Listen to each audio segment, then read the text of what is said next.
Yo, Lewis Nin. Yeah, we'll start in a few minutes.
Hey, Northern. Well, we'll be starting in about 6 minutes. We'll talk about all the unit changes and updates and whatnot. So just sit back and relax.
All right, let's start this shindig. Shindig! Shindig!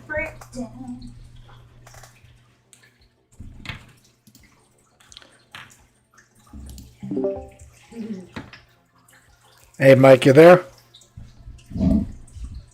Yes, I am. All right, cool.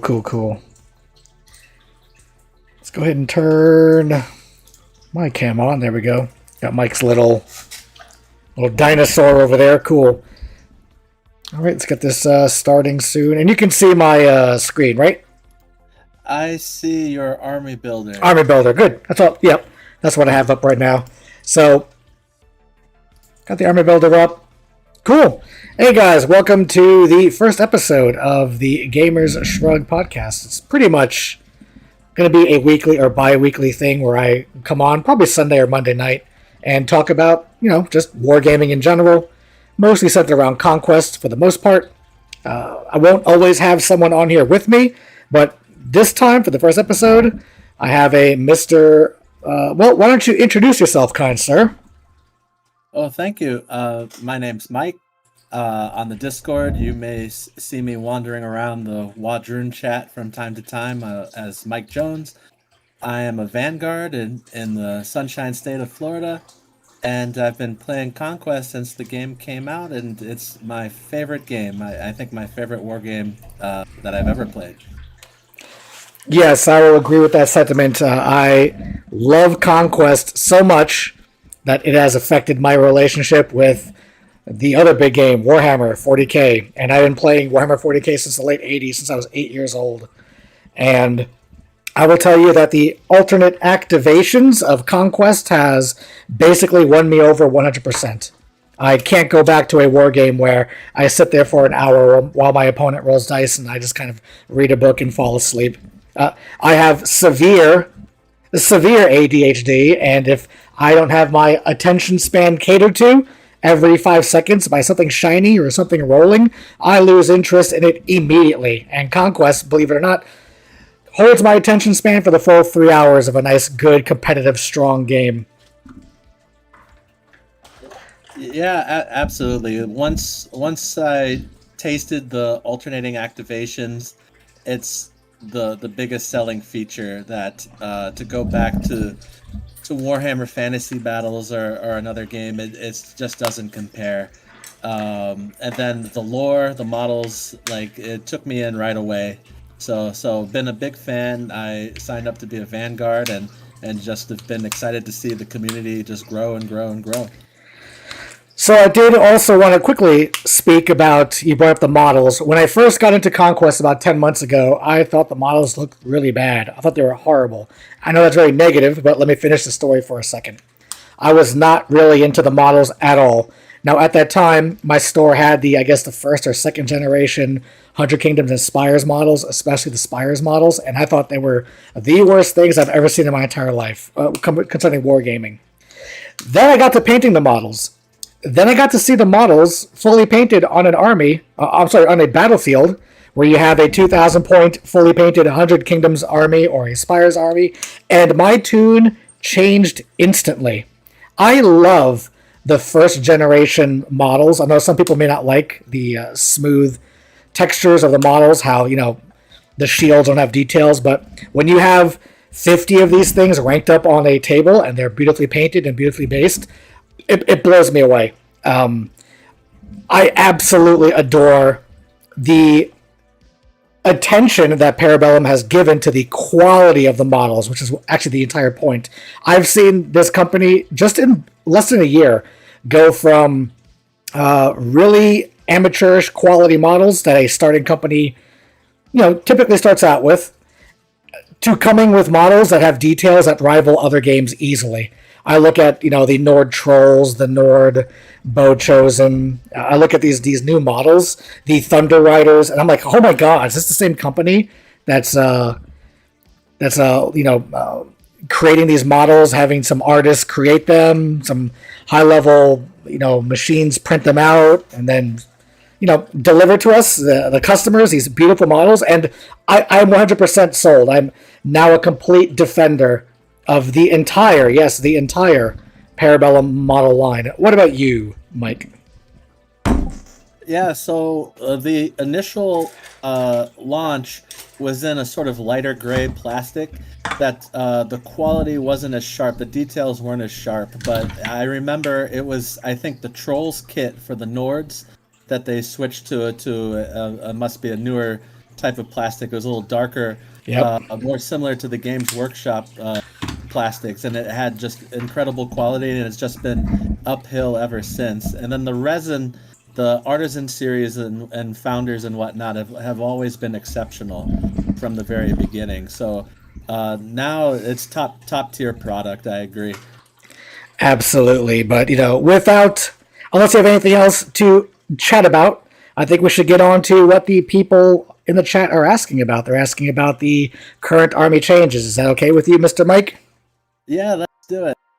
Okay, great. So, since you have taken meticulous notes on the changes, and I am an ADHD sloppy mess, my table here is a complete disarray. Why don't you lead the discussion concerning the changes? You can start on whatever faction you want. You know what? As a matter of fact, let's start with Spires. I think the Spires have the shortest amount of changes. Is that okay with you? Yeah, that sounds good. Cool. So let's go ahead and talk about the Spires then. Okay, so the Spires here. I wrote some notes. If you want, do you want to pull the side by side for the audience? So that's ironic. I don't actually have. I have an Originals Spires PDF from about a year ago and the current one now. I don't have the one that came out in May, so I actually don't have that one available. The only one I could pull up would be the current Spires, which I'll do right now. Yeah, let's do that. And I did a comparison. Funny enough, the army builder on the PC has been updated, but one in the App Store is pending, I believe. So with the older version of the app, I was able to do side by side. So the first thing that's changed is these two army rules here. So the superior creations. So this supremacy, it used to cost, I believe, 10 points a stand, and it could only affect the warband of the warlord. So those 4 regiments, you could upgrade them for a small cost, and it would give them +1 clash and +1 evasion. That's been changed now that it's become less expensive, and it only buffs clash, but it can affect your whole army now if you wish. Any warband that's a High Clone Executor, Assassin, or a Lineage Highborn can partake of these upgrades now. So What are your initial thoughts on that? So, okay, I have a local Spires player, Tree Monkey, really good, and he plays primarily a brute-centered army. And I can tell you, it pissed me off every single time I played this guy because he would put plus 5 points on all of his. I think that the upgrade was only 5 points before. I don't know if it was 10, but for the purposes of this discussion, I'm just going to refer to as 5. And I would attack his brutes, and they would all have evasion 2, clash 3. Like I was fighting like the elite of the elite, whatever I ran into his army, and it was the evasion that pissed me off the most because it was the evasion that nullified the cleave from my army. So my opinion is that this change is going to allow for a larger range of the models or the regiments to have a higher clash characteristic, meaning that the Spires are going to be more offensive, if that's a correct term, but defensively, Cleave is going to be much more effective against brute-centered armies, since they're going to either have like an evasion of 0 or 1, or they won't have evasion 2, as far as I know. So, the Incarnate Sentinels were the popular pick before. Yeah. The big heavy hitters, and they had an evasion of 1 base, I believe. Okay. That could be pumped up to 2. So, but their defense is naturally 4. So, Yeah. so I think only Cleave 3 units are going to feel the difference, which that being Ice Yatnars, the Hephaestion of the city states, and maybe Varangian Guard, and there's not too many Cleave 3 units that will the Incarnate Sentinels will suffer against. So I don't know if it's that big of a nerf in that regard, but the clash is huge. That now your clash 1 and 2 units across your army, if you decide to, you could buff Vanguard clones from clash 2 to clash 3 base. The Vanguard clone infiltrators. I think there's a lot that you can do with this expanded army rule. Yeah. So let's go back to the army rule here. Yeah, where it goes. Okay, cool. Yep, so let's move on to the which one are you talking about? The Ferromancer? The unnumbered menagerie? Yep, that's the one. So the Underspire army rule, the change here is that brute drones are now on the list of regiments that gain regeneration. So this, I think, is a less popular army rule probably in the competitive scene, but very popular in casual play, and I think it's great to just add brute drones to that list, let them see the table a little more often. I will state that I am also currently working on a Spires army. As a matter of fact, the next local league will be a slow grow league, and I'll be playing Spires. And in collecting Spires, every single time I would go for an online trade or an online purchase, somebody would offer me brute drones. I'll tell them no, thank you, because I think they only have a restricted slot in one of the war bands, and I had no interest in them whatsoever. I'm like, no, I'm not going to waste a restricted slot, but I was always planning on playing an Underspire army with mass clone blocks, and if brute drones gain the Regeneration 4 draw event, that actually enticed me to start getting a couple of brute drones to throw into my list. So I think that adding Regeneration 4 to brute drones increased their possibility to be used in a wider variety of lists. Yeah, when you see armies for sale online, it's a lot of people have the Spire starter box that maybe they don't need that half, maybe they prefer the 100 Kingdoms, so there's no shortage of brute drones, but hopefully they'll see the table more often with this upgrade. Yep. Okay, so let's scroll down. The Ferromancer is going to be the next point to hit. All right, cool. There we go. So he has he has an ability called Induced Lethargy. Combat and out-of-combat action. Target enemy regiment within 10 inches of this character stand suffers -1 to its defense characteristic to a minimum of 1 until the end of the round. What are your thoughts on this? Well, I think that I think that it's it's a buff. Clearly, it's the original action, the +1 march or resolve. Sometimes you would find that you would use that late in the activation where it doesn't really matter. Like both of these actions, you're gonna want to use early to get the benefit. Either before you hit them or before they hit you. So the timing might be a little tricky.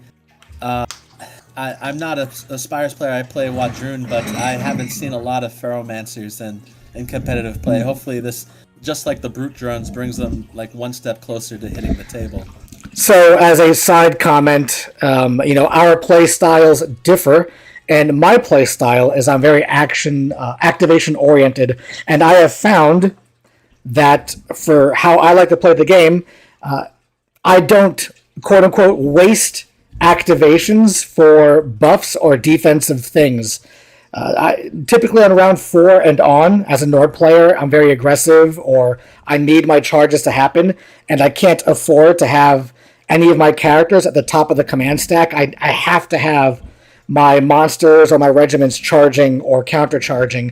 Now, I have not played Spires yet, so I don't know the playstyle for that, and I can see myself, if I have, let's say, 2 or 3 blocks of large clones, and clones are mainly made to take the charge and gum people up for as long as possible. I can see putting this on top to weaken an enemy regiment that I know is going to charge me anyway, and then I can countercharge in the flanks, and hopefully they don't have any shield or any phalanx in the side. And now -1 damage means that my pitiful little clones could probably push some damage through. I just thought of something. Like the Ferromancer, if you do see them in the ridiculously huge bricks of Force-grown drones with the lethal demise and the aura of death.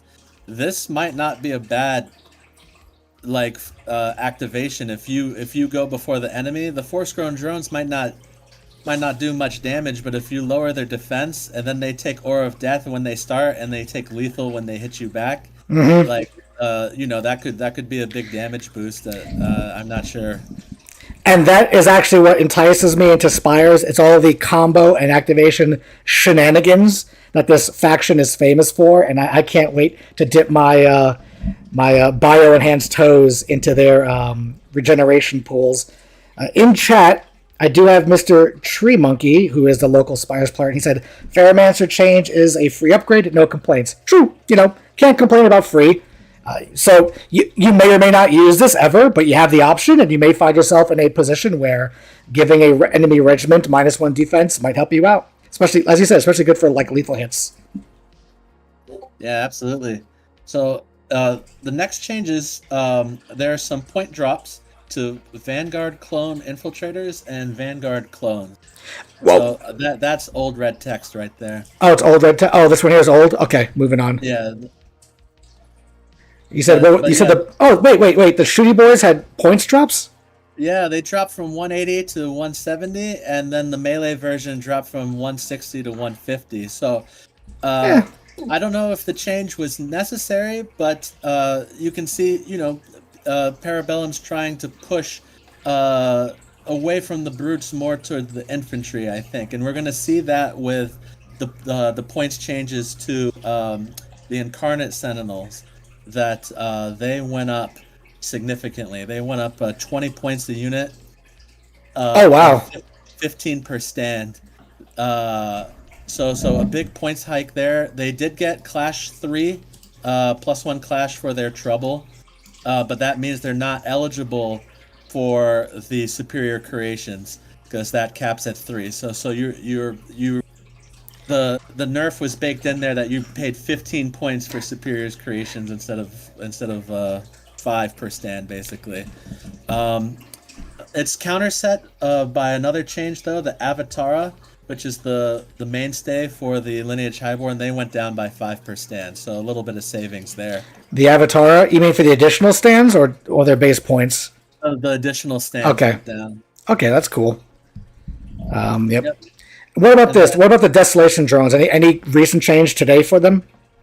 or no? Yeah, big changes. I know that you're not big on talking about unreleased units in advance, but we Yeah. can talk about them. The price went up 30 points for the unit and 20 per stand. So big cost increases, but they got +1 resolve and they got the reprocessing agents rule, which is a debuff on the enemy that you shoot. Now, I hear people praise this debuff that it's not a wasted activation. You shoot them, they get debuff for the rest of the turn. You get to do your damage and keep tempo, and it's a debuff that doesn't waste a card. Yes, that's actually my praise for this change. We'll talk about the Dweg change to one of their spells, or a new spell they have that pretty much does the exact same thing, that it doesn't waste an activation, whether used offensively or defensively. And for Desolation Drones, when you pull the card off the top of the stack, the regiment can march and do whatever it can in preparation to your opponent. But in just doing their job, just shooting, they go ahead and they give an enemy regiment -1 defense just for existing, which I think is amazing. I think this game, maybe not all armies, but should have a slightly more amount of regiments that when they activate, they kind of do something that's either buffing or debuffing, instead of having everything just front loaded on character cards. Yeah, I haven't been on the receiving end of it yet, but I'm a fan of this new design space philosophy, and we'll see how it goes. Awesome. Any more changes here for the Spires? No, the Spires changes were pretty tame. That's all that I saw. Okay, so in chat, Mr. Tree Monkey says Sentinels basically got SC built in now. Yep. So regiment went up 5 points, and extras went up 10 points. Yep. Push back towards MSU for Sentinels. Absolutely. Hey, cup of fun. Good evening. Lewis is saying a whole bunch of stuff, but yes, I pretty much agree with what you've been saying, Lewis, this whole time. So, what army would you like to jump into next, kind sir? Well, I think we can talk about your pride and joy, the Nords. What do you think? Yes, absolutely. Let's go ahead and I can pull up. Yeah, I have the two different PDFs here. On the left, I have the PDF that came out in May. As you can see, it has the double page, which annoyed everybody, and for some reason was never changed. I don't know why it wasn't just updated. But the latest, this isn't here, but the latest PDF is a single page. So, sorry guys about the size and the pages, but it is what it is. And you can go ahead and lead the way. As I just kind of... Well, you know what? Let's scroll down here. Ooh, what do we have here for army rules, Mr. Mike? Well, all the army rules have changed, so I can go over the new text if you want. I mean, absolutely. Okay, so the Blood of the Ironheart in the past, for Nord players, you're familiar with it. It's +1 attack when you're hurt, and you gain flurry when you're below half, or if you already had flurry, you gain another +1 attack. It doesn't benefit characters or monsters. That rule has been changed, and 2 more have been added. So the new Blood of the Ironheart is infantry or brutes. So that's interesting. I see that cavalry has been carved out. Are the cavalry in your list just the beasts, the fenners, and whatnot? I don't even know. Are Fenrir even Cav? I have no idea. Well, I actually don't know. I haven't used them in so long. Let me pull them up. Nords are not famous for their Cav. I can tell you that. I think that's one thing the army doesn't have much of. Are Cav. Let's see. Yeah, Fenrir or Cav. Oh, it's the 3 beast pack. There are Cavs. Yeah, Fenrir, Goltier, and Nefir. You have more Cav than Wadrun. Yeah, I guess so. Well, you have what? Thunder Riders and you have Raptor Riders. That's it, right? Just 2? Yeah, actually, the hunting pack, I don't know if it's Cav or okay. Either, but yes, correct. The Cav and monsters do not have Blood of the Einhar. But yeah, that's interesting. Just reading the text out loud. Notice that a nerf for Fenrir and friends, unfortunately. We'll get to that later. Yeah. Your if you take any casualties, you get +1 attack. So that's the same as before. The flurry bit is removed. Now you have a dueling buff. If in a duel you destroy an enemy character stand, that stand that had the destroyed character becomes broken, and if they were already broken, they become shattered. So your duels have increased in lethality, and the enemy's going to try to avoid those at all costs. I'm not going to harp on this too much. I'm sure many of you out there have seen my dueling builds. You know that I'm not a big fan of dueling. The issue is that most opponents can just deny it, or they have abilities to deny it. Bodyguard, riding on something. So for me, this change is perfectly fine. When dueling happens, it happens. It's not something you build for or plan for. But so it's a fine change. You know, a flurry is basically gone. It's out of the army, which is okay.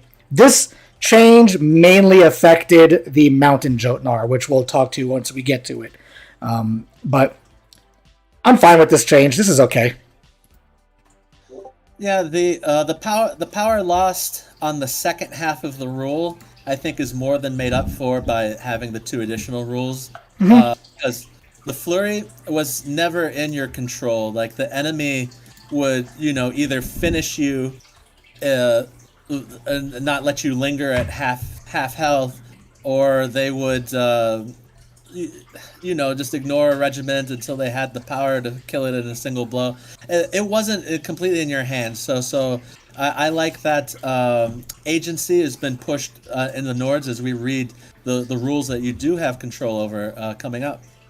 Yes, you make a good point. Usually in war games, when you have rules that you don't control, that they are in your opponent's hands, such as add mech in 40k and the old flurry rule for Bloody Einhar, they're not rules that you can build a strategy around or round by round use tactics to take advantage of. When they happen, they happen. Same thing with dueling. You can't build around it because your opponent controls when duels happen. So when it happens, it's fine. When it doesn't, it's fine. Whatever. It is what it is. So what's the next ability? Well, so the next rule, Ice, Flesh, and Blood. So this is brand new. And medium and heavy regiments from this army, charging through a piece of hindering terrain, can benefit from the inspired special rule. So basically, mediums and heavies act as lights, so that they keep the inspire, but they lose impact hits if they charge through hindering. In addition, all regiments in this army do not suffer a penalty when they're in water. And furthermore, all regiments in this army suffer half the wounds as a result of zonal terrain. So dangerous zones and whatnot, where you roll a die as you pass over and you take damage. So that's reduced. Ignoring water and ignoring hindering are fantastic, and these are rules that you have agency over, that now the Nords, more than any other faction, you can use the battlefield to your advantage. You can get on the table early, plant yourself in the water, just bait the enemy to come, and just really use the terrain for your advantage. You can fight anywhere, anytime, and I like it. So before I go on to this rule real quick, Parabellum, I know you watch my stuff. Here at the top, Ice, Flesh, and Blood, please put a space after the comma. That is really irking me. Ice, Flesh, use a space after it. I know you guys are from Greece, and maybe you guys don't believe in spaces, whatever. But fix that. The first part of the rule, absolutely. This gives Nords what I've been asking for quite a long time. Identity, something that separates Nords from the rest of the factions. Up until today, Nords played like worse Wadroon. They are slower than Wadroon, hit less than Wadroon, are more fragile than Wadroon. It was like, why bother playing Nords when you can play Wadroon? Once you master the chants, because I get it, the chants are really tough. Once you master them, you're basically like Nords on crack.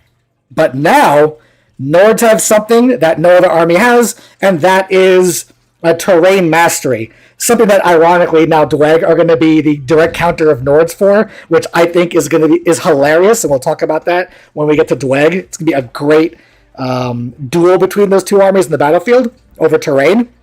But yeah, Now your big boys and your medium regiments, including those Fenrir, can now charge through terrain that's hindering and still get you Inspire. I think it's great. Absolutely. The second part, standing in water, also great. Now, I have to go on a little bit of a 5-minute tangent here, and it's a positive one, so if you want to interrupt while I'm doing this, that's fine. When you play a war game, somebody has to set the terrain up. Okay, terrain does not magically flow from the heavens and lands on. Plato does not rule the universe. There are no intrinsic terrain. All terrain is player placed. Even tournament terrain is player placed. A person has to place the terrain. Now, if you're watching the video and you want a little more guidance on how to do player placed terrain fairly, I'll make a video on that probably later this week, and you can watch that. But as a Nord player, you have more control over the battlefield when doing player placed terrain. You can place water or hindering terrain directly beneath objective markers and objective zones. As long as the terrain is zonal, it's not a garrison and it's not impassable. So the terrain in the game has just become extended regiments for the Nords, if you think of it that way. Other armies are going to be hindered by the terrain, and when you have your 3 to 5 pieces of terrain to put on the board, they're just regiments that you're sticking on the board that basically buff your army. And once again, this gives great identity to Nords that no other army has. That's mastery of the terrain. It really goes well with their raiding style, that these Vikings from the north can go through water maybe they bust out little canoes during the fight, like you're playing Age of Empires, and they quickly go across the river, then put the canoe away. I'm joking, but the Nords are the masters of stealth through terrain to ambush their opponents, and I think that this rule captures that perfectly. Oh, one more thing. There is a designer commentary that it was put out today. It's not the full designer commentary. I have it right over here. It's the designer notes. And in the designer notes, it talks about the Nord update and the Nord terrain. I'm not going to sit here and read this, but TOs are incentivized to not finagle the terrain because Nords have rules for them. As a matter of fact, the TOs are supposed to put the terrain out to benefit Nords. I've played in tournaments where the TOs have purposefully nerfed terrain to screw my bow chosen over, and I've not let that go since, because that was very annoying when TOs single out certain armies. I was really pissed when that happened to me twice. So I am beyond the moon that Parabellum realize that the terrain is an effective part of the Nord army list now, and that TOs are not supposed to use the terrain against the Nords. Now, real quickly, this is only when you are in an event that you ask to be sponsored by Parabellum for whatever reason. If you're just playing locally, or you have an event that has nothing to do with Parabellum, that's your property. You and your opponent decide what you want to do. You and your event attendees decide what you want to do. It's your prerogative. If you think your local Nords are too strong with the terrain, talk to them and finagle the terrain a bit. That's perfectly legitimate to do. But if you are going to be playing in an event that is either sponsored by Parabellum or backed by Parabellum in any way, please follow the design commentary and don't screw Nord players over. We just got a bunch of new regiments in the army, and you may not realize it. What are your thoughts on that, Mr. Mike?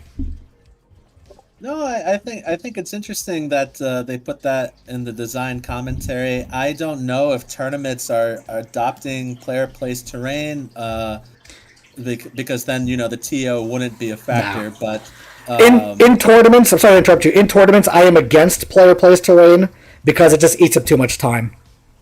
But I'm glad that this little commentary tells TOs, yes, the terrain is supposed to benefit the Nord, so don't arrange the table because you don't want Nords to have water in the center. So I like that they put that out there. Yeah, that's interesting. Right here, how does Nord's rules impact in competitive setting? Terrain placement in Conquest is most effective in at least 3 or 4 pieces of zonal terrain are centrally positioned at a strategic point in the battlefield. The fact that one faction might gain a particular advantage over this does not necessitate modifying the terrain setup. Instead, it forms part of the wargaming experience to comprehend a faction's strengths and tactically navigate around them. Game balance occurs when this terrain setup is in mind, and all official organized play events are expected to follow these guidelines. So, part of the Nord balance now includes terrain. So Louise asked in chat, I hope they include that specification in the tournament packet. True. This right here is not a tournament packet, but this is a PDF on their website. Its officialness is as official as anything else, but yes, I would agree with you to put that in the tournament packet. Yeah, and then the tournament packet, we have to see if that's going to go any changes. I know the scenarios are going to be changed shortly. Right now, the rules are that terrain should be placed at least 9 inches away from each other, not on a marker, etc. So I find when that's followed to the letter that the center of the table can be a little sparse, with terrain being pushed more towards the outskirts where it's less impactful. So we have to see how this 4 pieces clustered in the middle is the advice here versus the tournament pack elsewhere. Well, not to get too much of a discussion, but in the tournament packet, zonal terrain can be placed directly under markers and zones. It's impassable terrain and garrisons that can't be placed over them. So the center of the table should have been cluttered with terrain on some tables, not all, because it's boring if all the battlefields are the exact same. I like a little variety. I like some battlefields. I like the center to be open. Some terrain, so for shooting could happen. Some terrain battlefields, I like the center to be cluttered. But anyway, I'm not here to talk about that. We'll have the tournament packet out soon. Well, not we. Parabellum will soon. So, like you said, we'll have to wait for that. What's the next rule we're going to talk about? Yeah. So the third army rule here is prophecy unfulfilled. Now this one is probably the one people are most excited about. That it's a straightforward but fantastic buff. If your units are engaged with an enemy, non-monster friendlies can add +2 to their charge distance to engage that enemy. So basically, you can send backup a little faster to help your friends. What do you think? This is amazing because this incentivizes tactical comboing during the game, and in my opinion, during my games, Nords could be a little brain dead. I just sit there, I outscore my opponent, they charge in, and then it becomes an awesome game of Tetris. No sarcasm. I like it when the different regiments become like a Tetris mess in the middle. I love that. That's amazing. But now, Nords can go ahead and plan to have a little kamikaze regiment run in, just tag a regiment at the end of a round, and then at the next round, guess what? You now have a giant magnet pulling all Nord regiments directly towards you. Great to get into the flank of regiments as well. And if you're a madman, you can get... there's a billion combos. I don't want to get into all of them, but I'll just mention a couple. My favorite, real simple ones. You just get a couple of Raider regiments with Shield Biter. That's +2 to their charge. And this gives them another +2 to their charge. And you give them a banner, of course. So now you have a Raider regiment that has a +4 to their charge. It almost feels Wadroon-like when you get the right chance off, you know? Go ahead. But even greater, the +4 charge, I think, is unheard of until now, probably. True. Another combo that I can't wait until December. This is the one that I'm fiending for. Why? Because before this rule, I thought a particular regiment was absolutely and completely worthless. Completely worthless. Now I have changed my tune on this regiment. Let me pull it up here. Okay, and that's going to be werewolves. So werewolves on their own, I did not like at all. I'm not going to sit here for an hour and talk about this regiment. I'm not impressed by any of this because they basically are lights with bloodlust. Meaning, you have to hold them back or they come on the board, and with their low resolve, they just kind of move when you don't want them to move, and it's really annoying. But, this is a big but, with the Shaman Supremacy and the new rule here, the Prophecy Unfulfilled, okay, what you could do is you could just hold the werewolves back until round 3 at the latest, with the automatic reinforcement holdback that you can do. And then with your Shaman, the werewolves can shoot off the side of the board. They move 7, and then they move 7, and then they go ahead and they charge 7 plus d6 plus 2. So that's going to be 21, 23 plus d6. That's going to be almost 25, 26 inches on average with werewolves just running across the board. And because they have bloodlust, they can do this right off the reinforcement line. If you're not on that one scenario where you can't charge from the center of the board. But that's another combo that I like. You could go ahead and have the werewolves just kind of lock in there and just eat someone up in the flank. Lewis says this will also make Gold Tier Beast Pack even better. Absolutely. This rule gives Nords a bit of offensive punch they were lacking before, in tandem with the terrain changes. So, what are your thoughts on this rule in particular, this Prophecy Unfulfilled? Well, I wanted to add on to the werewolves. Oh yeah, what?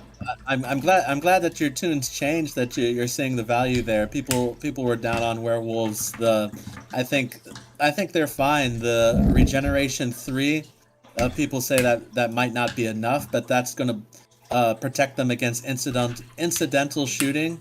And if you pick the right target for them and you come on with that bloodlust charge off the side, I'm excited to see if the Vargur Lord is a medium scoring stand, that he can join this unit, come in 7 Vanguard, 7 March, and then charge 8 at least, more if you have the Prophecies Unfulfilled, and just fly in and charge something, impact, steal a zone. I think there's going to be a lot of potential here. People should be excited. Oh, my friend, we'll talk about this in a minute. But let's say you don't take the Shaman as your warlord and you take the Jarl as your warlord. He has to be joined to the Light Regiment. Yeah, that won't work. Yeah, I think that would be huge when the Vargur joins, and you turn this into all scoring stands, and you can just flip a zone, just run off the side, and you won't have the Vanguard. But that's okay. but it depends how close that zone is, Yeah, absolutely. So let's go ahead and move on. So yeah, okay, my general opinion about these 3 rule changes, Nord buffs all around. I'm going to terrorize my players with my Nords now. I was terrorizing them before. Now it's going to be like, bro, I'm about to dump five lakes on this board. You ready for some fun? I know you're not going to allow that in the collective, but you know what? I'm going to be terrorizing you people up there in Orlando. I can't wait. Yeah, it's definitely puts the ball in the Nord players' court. It gives them agency, like I was saying, and I think people will be a little intimidated to when they see the Nord across them. Just eyeing that water, that forest. They have bloodlust regiments with Shaman Vanguard just waiting in the wings. It's going to be scary.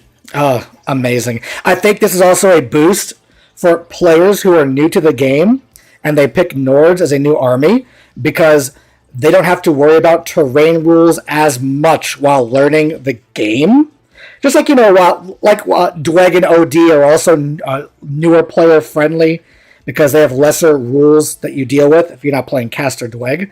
But with Nords, newer players can pick the game up, not worry about terrain too much. Their opponents have to. You can actually use that defensively, which actually raises Nord's defense. So I think this change is good for the game and good for any kind of new player that's thinking about getting into the game and they want to try Nords.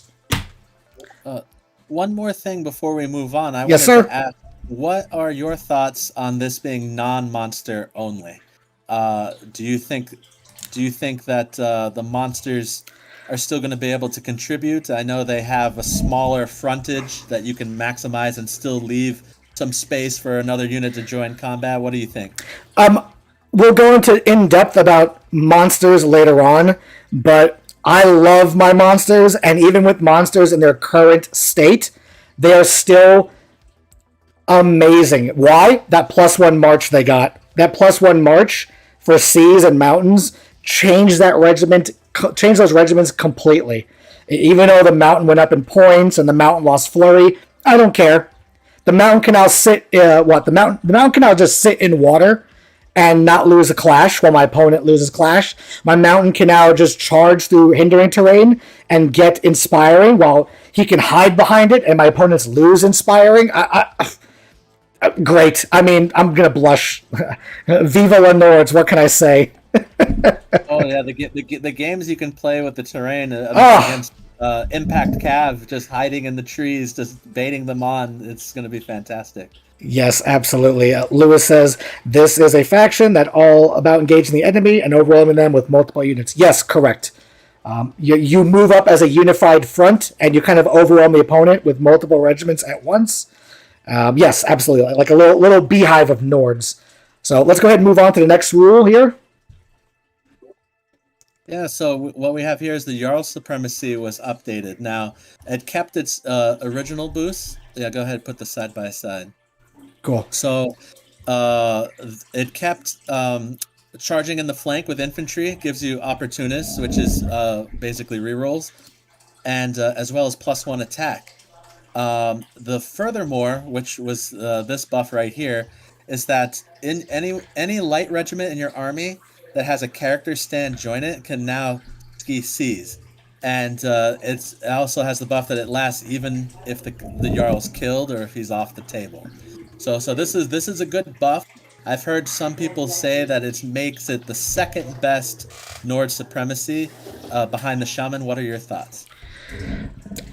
Okay, so I haven't given much thought about ranking the supremacies here, but I will say that one of my favorite tactics is having a Blooded with Light Stalkers early on, or a Conager with Light Bow Chosen early on, or a Jar with Light Raiders early on. And yeah, I score with one stand, but once my opponent gets on top of me, it becomes an issue because I only have one medium versus their multiple mediums. If they start killing my lights, it becomes a problem. But now if I have a basic Jar with Raiders on a objective zone, I now have 4 medium stands, technically, for the purposes of seizing, which is great because it also plays into the Nord idea that Nords raid villages, they raid towns, and they occupy buildings, they occupy places, so they can do quick planning to help their other homies out in the raid. It's very fluffy, it's very nice.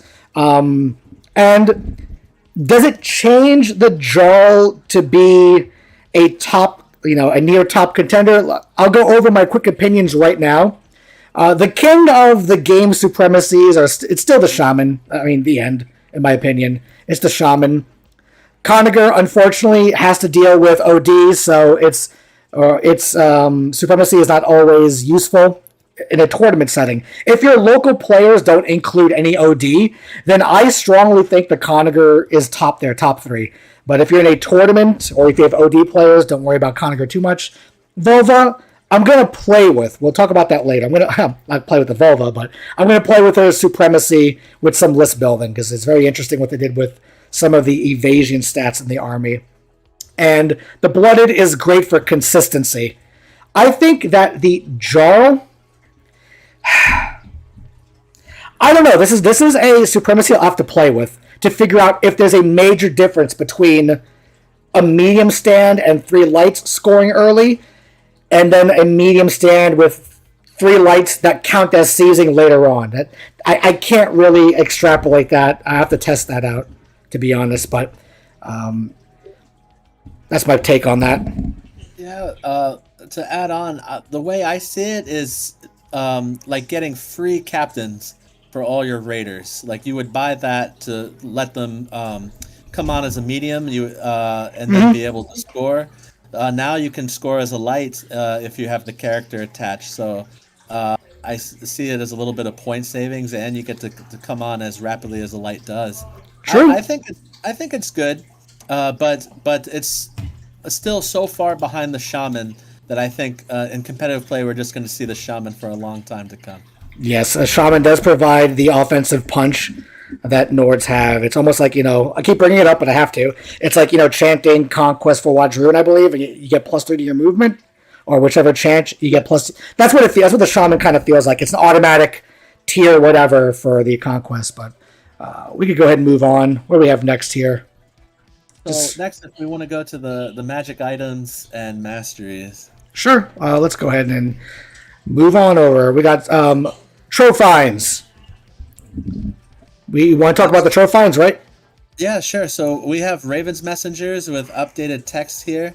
So basically, it's just elaborating that the leadership or the resolve that the character gives, it is lost if the character is broken or if the receiving regimen is broken. Yep. I believe is the clarification here.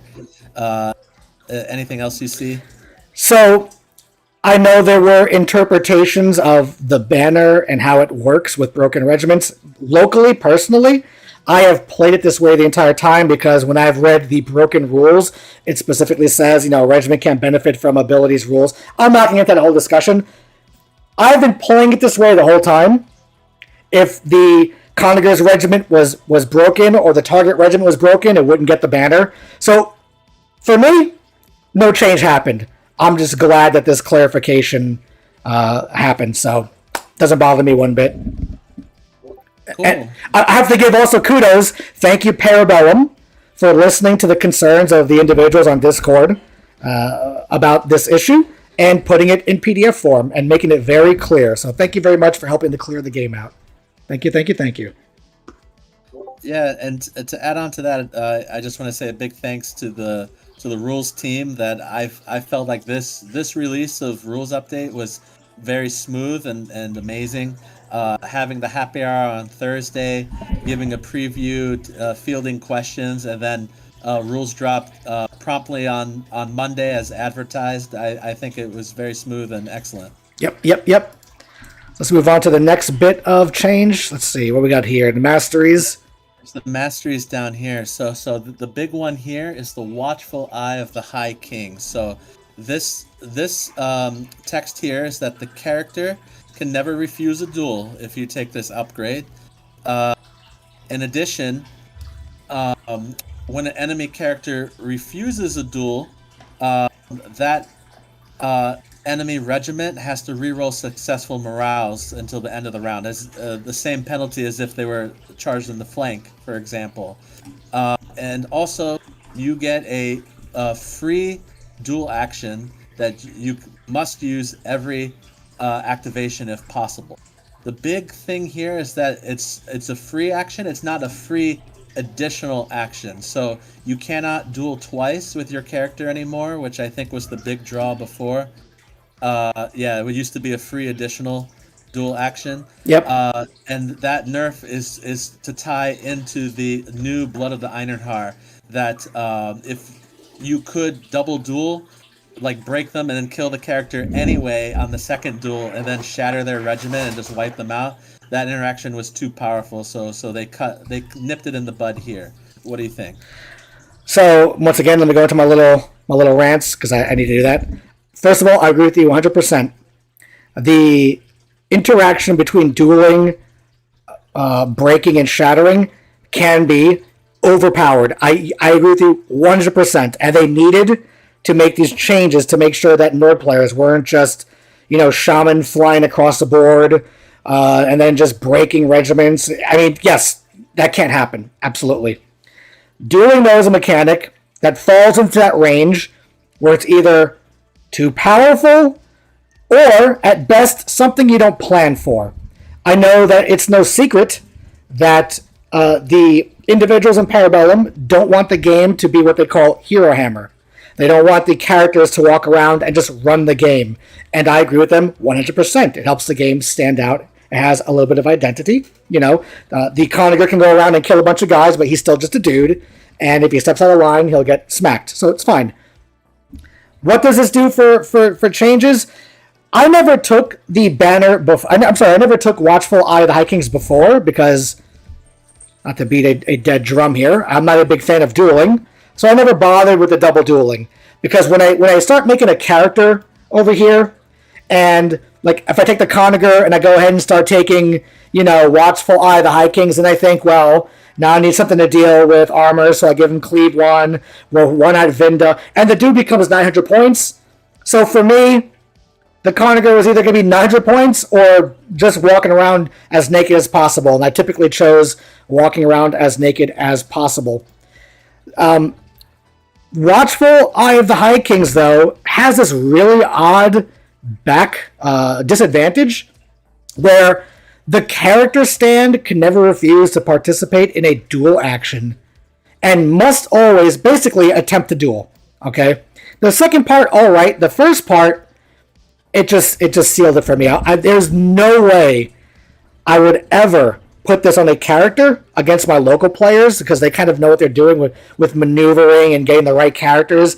Having a Lineage Highborn square up against a Conquer and I can't deny the duel, or a Mimetic Assassin. I mean, it's just asking for trouble. I'm avoiding this at all costs. I have no interest in this. Dueling is a mechanic that I'm glad Parabellum does not allow to get out of hand. It is something that provides moments, which you ran a tournament at the Collective some weeks ago, and in Game 3, which I have on my YouTube channel, people can watch it, I had a situation where I had 2 separate regiments of raiders with naked Jarls in them, right? And my opponent had a giant brick of Valkyries with a Volva. Well, guess what? I ran the first regiment up and issued a duel, and he denied it, so the regiment broke. Then I ran the second Jarlin into the flank and issued him a duel. He couldn't deny it, and this naked Jarl killed the Volva, because that's what naked Nord characters that do. They kill enemy casters like it's no one's business. And then his Valkyrie regiment lost the linchpin, the Volva of all the buffs, and the game was kind of rough for my opponent at that point. That was a moment that will stick with me basically as long as I play the game. It was amazing. But you don't plan for the duels. When they happen, they're awesome. Conversely, if you go ahead and build a dueling character, Nord regiments are kind of paper thin. Be careful. Your opponent, if they're crafty, they're gonna kill the stands around your character and don't even duel you. So that's my take on dueling. I'll stop there, and bless you, sweetie. Do you have any more points on this, or do you want to move on? No, I agree. Like this is something that you would take on your fully upgraded dueling characters, so that when they decline your duel, at least the enemy suffers a resolve penalty.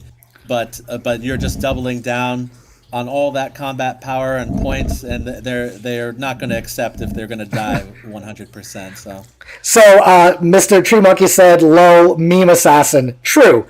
In my research, the only character that could beat a Conquer, the only one in the whole game, 50% of the time was the Mimetic Assassin, because he can take the upgrade to ignore evasion, and a evasion 3 Conquer is kind of a terror. But that's besides the point. All right, let's move on. We got focused here. This is actually game-wide. This is not just for Nords. This is all armies. What's your take on this? Well, it has no effect in Nords, but when we talk about Dweg later, it's going to be a nerf for them, basically, that they can get the 2 reroll fails only on the first spell cast, not all their spell casts. Now, have you noticed there's no longer Arcane 3 requirement for it? Oh, interesting. I see that now. That's nice. A Volva can now just take this and have 2 automatic, 2 rerolls for healing, 2 rerolls for the decay spell. I mean, this is not just a nerf for Dweg. This is actually still good for Dweg, because Dweg, we'll get to that later, but because you don't need Arcane 3 anymore, any army can now take this and reroll 2 failed spellcasting rolls. I think Spires is the only one where this doesn't really matter that much. Maybe? I don't know. Yeah, I didn't notice that. You're right. That's a buff for the spellcasters. Yep. Because you could take a main Dweg caster and not put this on him, and buff him with other stuff, and then you have your secondary caster with this on, and you don't even have to give him any of the arcane stuff. You just kind of cheap little caster throwing fireballs around or whatever, or making lava all over the board, which is actually kind of fun. All right. I may consider that for my Wadroon because the Scion has so few dice that that might be worthwhile. Like the Crescendo and the other spells, right? Yep. The gentleman only has like a handful of dice that it's really iffy. You want to buy some upgrades for him. Yep. We have here for Hela's Caress is now has scaling, which whatever. What are your takes on that? Well, it was a devastating spell if somebody took, the 20 stands of force-grown drones or something, for example. Just on two rolls of a 3, you could devastate that unit. Now they get the spell resistance that's scaling for their size, which I think hurts this spell tremendously. But the Volva has all the spells at her disposal that I think she'll be fine. In my opinion, I actually found Hela's Caress to be a pretty awesome spell to cast on my old giants, so they can activate their +1 attack. But I actually found myself casting this on enemy regiments once in a while because it does matter. But now with scaling, I think the regiments I would cast it on were like regiments of 3 anyway. So I'm sorry, stands of 3 anyway. So the scaling is, I think it's more to, in my opinion, because I'm not there with the big man himself, balancing his rules out. It feels like this was more of cleaning up in the rules, that spells like this should always have scaling that kind of affect large bricks. So I agree with you on that. So this change I'm fine with. Yeah, I think since the spell literally scales with how many stands the enemy has, it should scale on the attunement. So, yep. Yeah. All right, let's move on down. What we got here? Moving on down. Yeah. If we go down to Huskarls, so Huskarls gained the Untouchable special rule, which is reroll 6s on defense, and their standard got 5 points cheaper. Those are the only 2 changes. What do you think? So this may be a little controversial, but I'm not a fan of this change. I've always voiced my opinion that that Nords are in a faction of competition. Too many regiments do the exact same job, because Nords just punch, they don't really do any fancy thing, which I'm fine with. Huskarls competed with Valkyries for that hammer, that anvil roll, and in my opinion, I thought that Huskarls may have got a slightly more offensive role.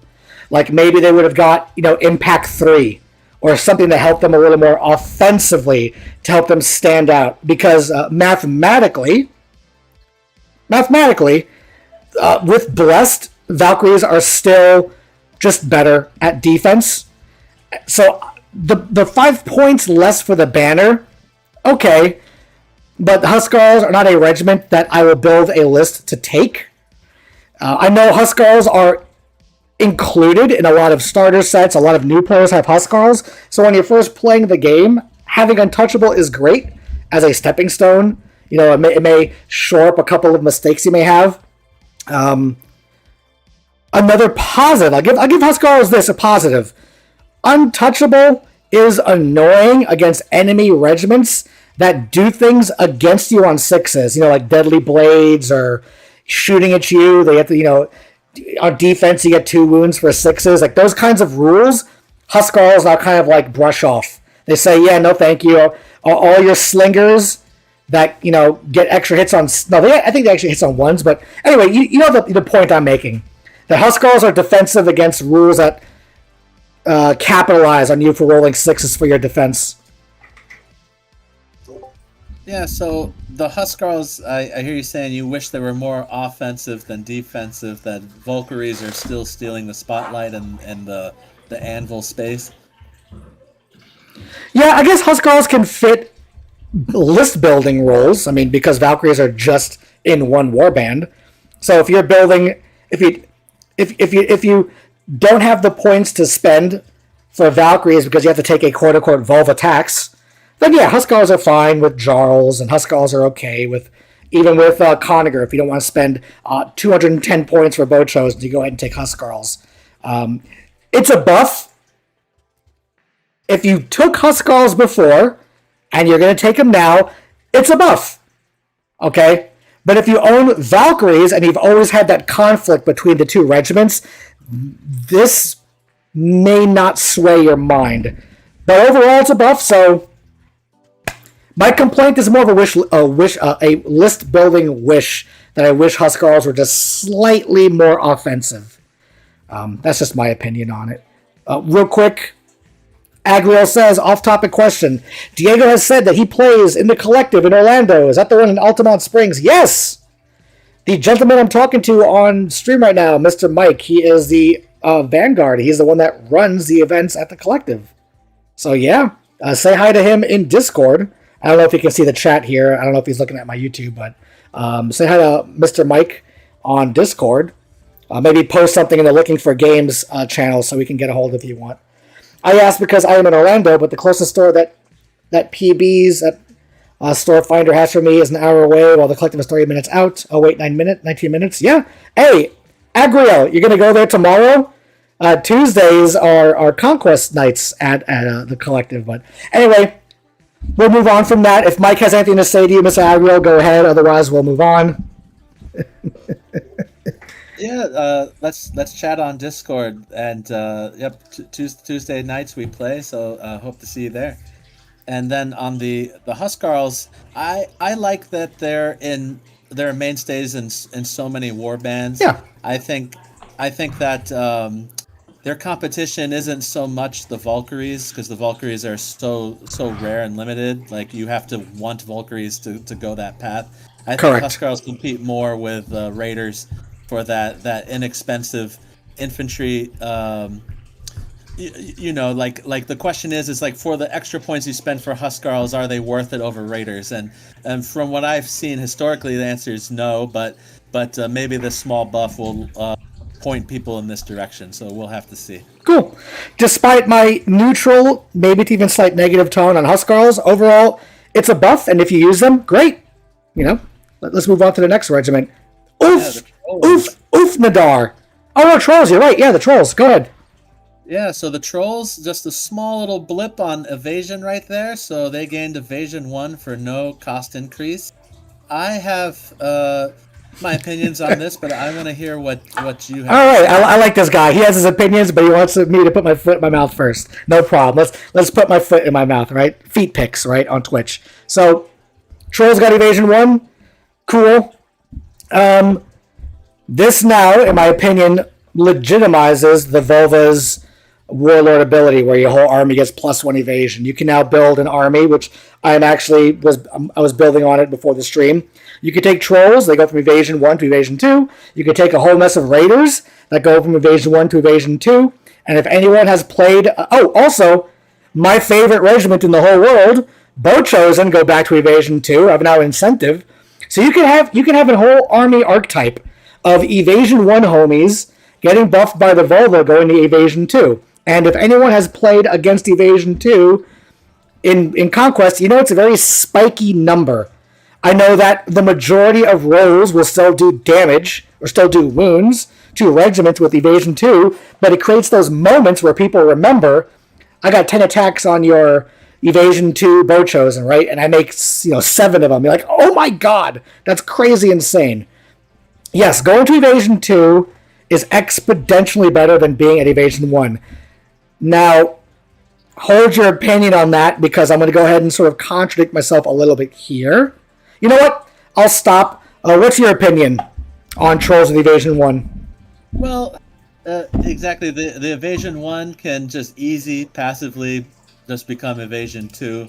And I feel that Trolls, they've been getting buffs basically every rules update. It was a resolve, evasion, oblivious, the regeneration value increased, and it just keeps going up and up. And I just having played like earlier editions, I just want to urge caution that there was a time when trolls were ridiculous.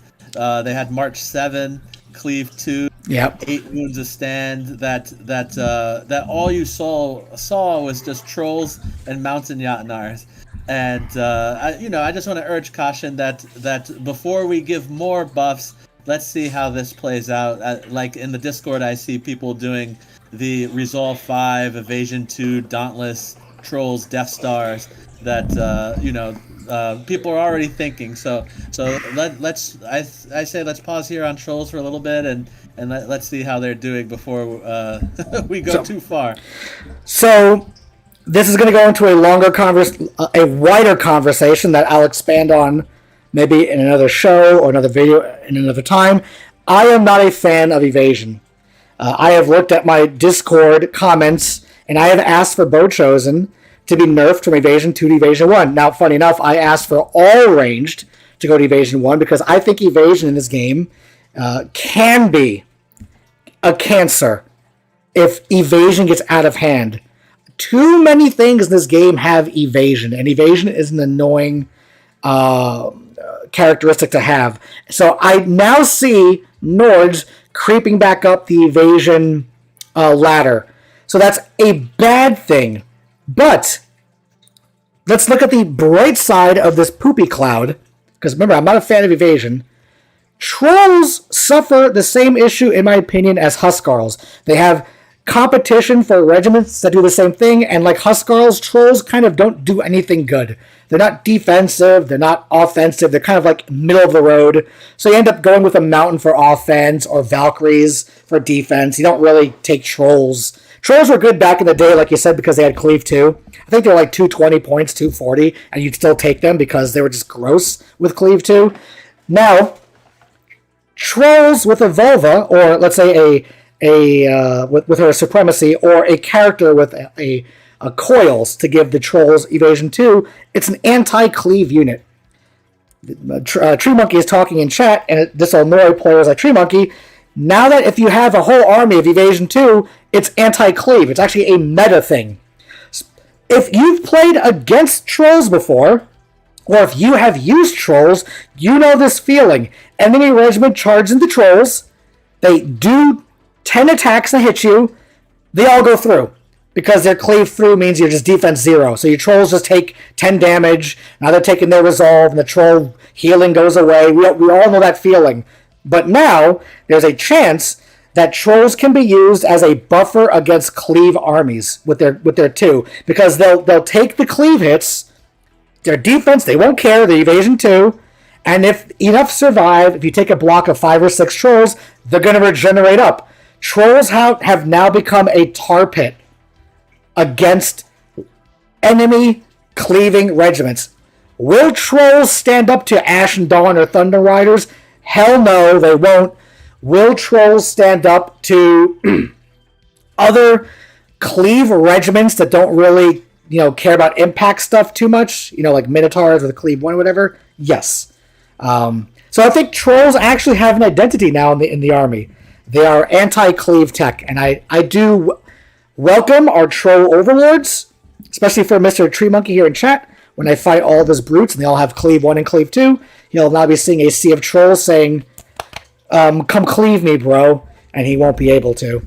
So what are your thoughts on that, Mr. Mike?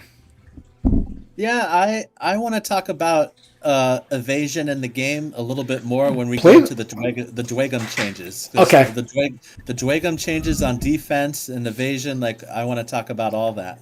Yes, absolutely. Luis also makes a great point. I like Trolls as a viable double anvil with Valks since they are not competing for Bastion to go off. And we'll get to how an army got buffed by getting rid of its Bastion in a minute, in my opinion. But let's move on to the next regiment. Ufnadar, I can never pronounce that right, got a 10-point decrease, and I think a 5-point decrease for additional stands. I'm not going to... Okay, my opinion, I won't spend too much time on this. I did the math in Discord many times. I did it again today. Ufnadar are basically 2 Raiders regiments stapled together in output and defense. The regiment does not excite me at all. I will never take Ufnadar ever. It's just... I think Trolls and Fenrir, for me, were the regiments that kind of sat at the bottom of, do I take this? And I was hoping when today came around, Oof would get something interesting, like maybe be made 190 points like their Berserk cousin, but 200 points is still way too much for what they do. In my local meta, I play against, I say Brute Spires, I play against a lot of Cav Knights, I play against Thunder Rider Wadroon, I play against opponents that know what they're doing defensively. A Dweg, obviously, and attacks that don't cleave and lethal demise, it doesn't cut it in Conquest. If you're playing against anyone with defense 4 or resolver 4, it just doesn't cut it. I'd rather have 2 Raider units running around the board scoring or pissing my opponent off or blocking charges than this regiment running around. So they got a buff, but is it enough for them to take a spot in an army list? Not in my opinion. I wouldn't take them. But maybe I'm wrong. What are your opinions on this, Mr. Mike?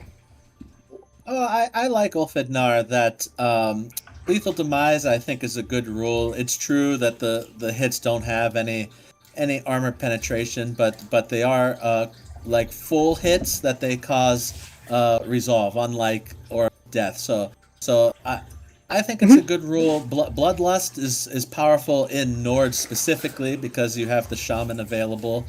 And then the base evasion 1, if we're talking about that evasion 2 army wide, that you can have evasion 2 blessed on these guys with lethal demise, and then you can use the terrain to your advantage, that you hide them in a forest. The enemies, if they march charge them, they're not going to get impacts, and then they're going to get walloped by those 8 attacks a stand. I think they're good. I think that we'll have to see how they perform now that the boxes are out in person. But I think they're fine for now. Yeah, I can spend another 20 minutes talking about Bloodlust and my issues with it, both positive and negative. But we'll go ahead and move on to the next change. Let's just scroll down here. Oh, Fenrir Beast Pack. Please save me. What are your opinions on this, my friend? Oh, okay, let me start us off with the mild touch. So Fenrir Beast Pack went up, I believe, 10 points. Let me check my notes. Yes, sir. Yeah, 10 points. They gained a point of evasion, so they're that 2 base, and they gained terrifying 1. I didn't know this when I was writing my notes, but like we saw earlier, the army rule has carved them out. The Blood of the Einhar, they don't gain bonus attacks for being wounded, so they're capped at 6, being the cavalry they are. I don't know. Their evasion went up by 1 as well. I'm a little disappointed that the points are going up. Like they were excellent when they were cheap. They were excellent scoring piece. Like they could win games just march on, steal a point, like easy victory points. But I don't know. I'm not the Nord expert. What are your thoughts? I have strong opinions about the Fenrir Beast Pack over the past couple of months, but I'll keep them to myself. I'll be nice this stream. I don't know what's going on with this regiment. I don't know what's going on with the decisions behind this regiment. I think this regiment has an identity crisis. Is it supposed to be? The Fenrir Beast Pack suffers from this dissonance that people have, where they unlink from the army. They see they look at the model, they think Fenrir, and they think, oh, this light thing that's going to run across the board. And this is the same issue I have, unfortunately, with Dweg, with their Infernal Automata. Like, Fenrir should be light, and the Automata should be medium, because you look at the models, how they look and act on the battlefield, blah, blah, blah, blah. Fenrir, here's the thing. Fenrir are now Evasion 2, so there's a possibility that they can help kind of lock up an enemy cleave regiment for a round or two, but that's not worth 140 points. I know this point has been made before. Terrifying in a tournament setting is not something that you should bank on, because you might come across OD, and that does matter in this game. Now, terrifying against Dweg is great. Terrifying against Nords are great. Terrifying is great, except in a tournament setting, or if you have a friend with OD. It matters. I'm not big on Fenrir Beast Pack. The only reason why I even consider this regiment existing is because I can't take the gold tier beast pack, because the gold tier beast pack hasn't come out yet. But if you just look at their rules, just look at their rules. Have you looked at gold tier beast pack, Mr. Mike? Just when I was going through these changes, but their rules are incredible. I don't know if it's going to stay the same on launch, being unreleased as it is. If you look at these rules, there is literally zero reason to take Fenrir Beast Pack. This is the largest egregious example I can see of regiment redundancy for Nords. I'm not an expert in other armies, but there's the only reason to take Fenrir is if your local players don't play with unreleased models. Otherwise, I would take my Fenrir models and call them Gold Tier Beast Pack. My opponents probably don't even know that Gold Tier means pig in some ancient Norse language. Like, they wouldn't even know. I would just call them Gold Tier Beast Pack. They go, okay, sure, Gold Tier, whatever. But yeah, Fenrir, not a big fan. I played Tree Monkey here in a tournament, I believe. We had a game where I sent my Fenrir Beast Pack along the flank to his... He had the Spires archers that can do the arcing fire. I forget what they're called. The ones that can fire 24 inches, right? Marksman clones. Marksman clones. And they fired 24 inches, and my Fenrir had 0 evasion, 1 defense. And they were able to run up to his regiment, weather some hits, still charge in, and then lock them up. The Fenrir had a nice roll before at 110 points. I can kind of throw them away to lock something up. Now at 140 points, in one way, I think the Fenrir got a little too good against shooting regiments. In another way, now they're too pricey to be just thrown away. They occupy this odd spot in a list where I don't know what they really do in the game. I thought the weaker version at a cheaper price was a steal. They were great at what they did. Like you said, scoring. I could just run 14 inches, double march onto a objective zone and just contest the point for 110 points. That was great. But I don't know why they got loose formation. I don't know why they got terrifying or whatever. But anyway, that's my opinion on them. You talked... Go ahead. I'm sorry. Go ahead.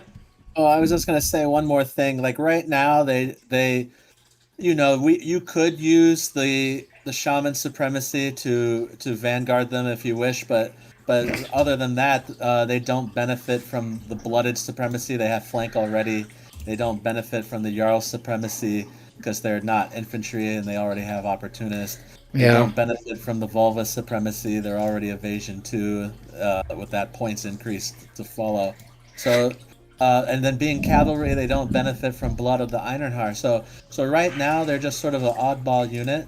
I want to see how the Vargar Lord may influence them.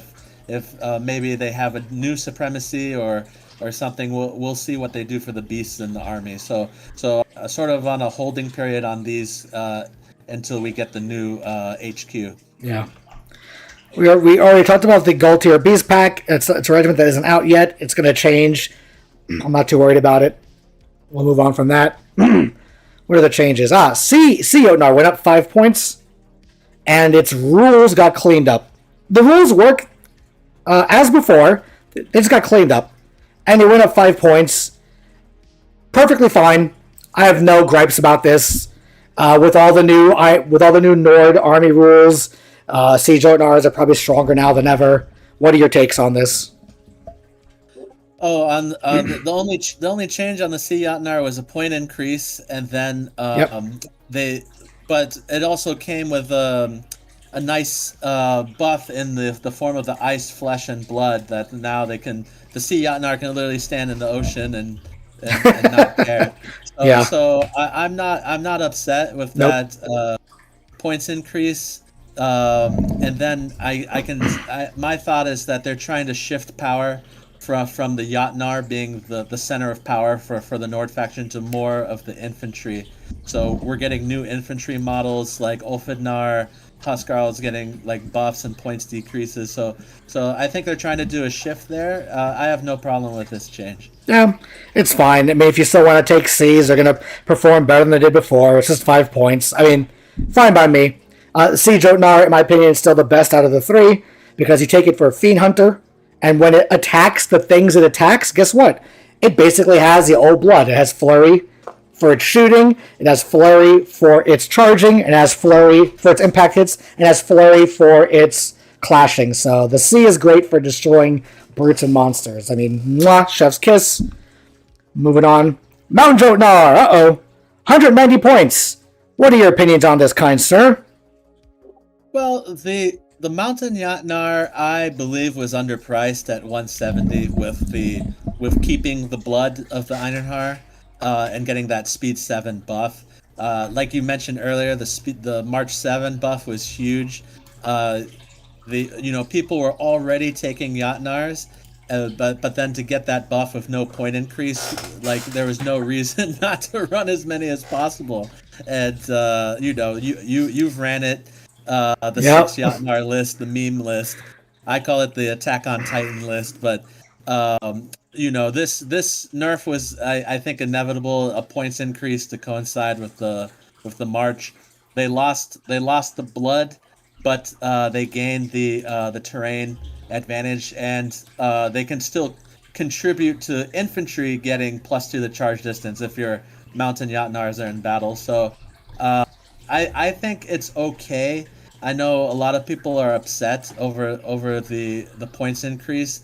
Maybe they should have done like a 10-point increase, but we'll see how they are at 190. I think they're still okay.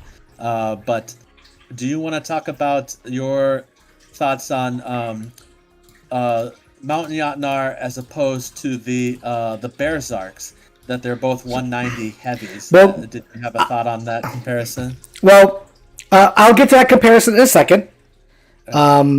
I am perfectly happy with this change. Why? Because Nords, keep in mind, you have to take in the whole context of an army. If the Mountain Jotnar changed like this, but the Nords' army rules didn't change, this would be unacceptable, in my opinion. But the Nord got 3 different army rules, and the Mountain benefits from running through terrain now. He can now sit in water and not care. The Mountain can actually act as a magnet. He can run up. Everyone in my area knows, and you've seen me play, I can just Vanguard move the Mountain Jotnars at the end of my opponent's turn. They kind of just hide behind raiders or do something.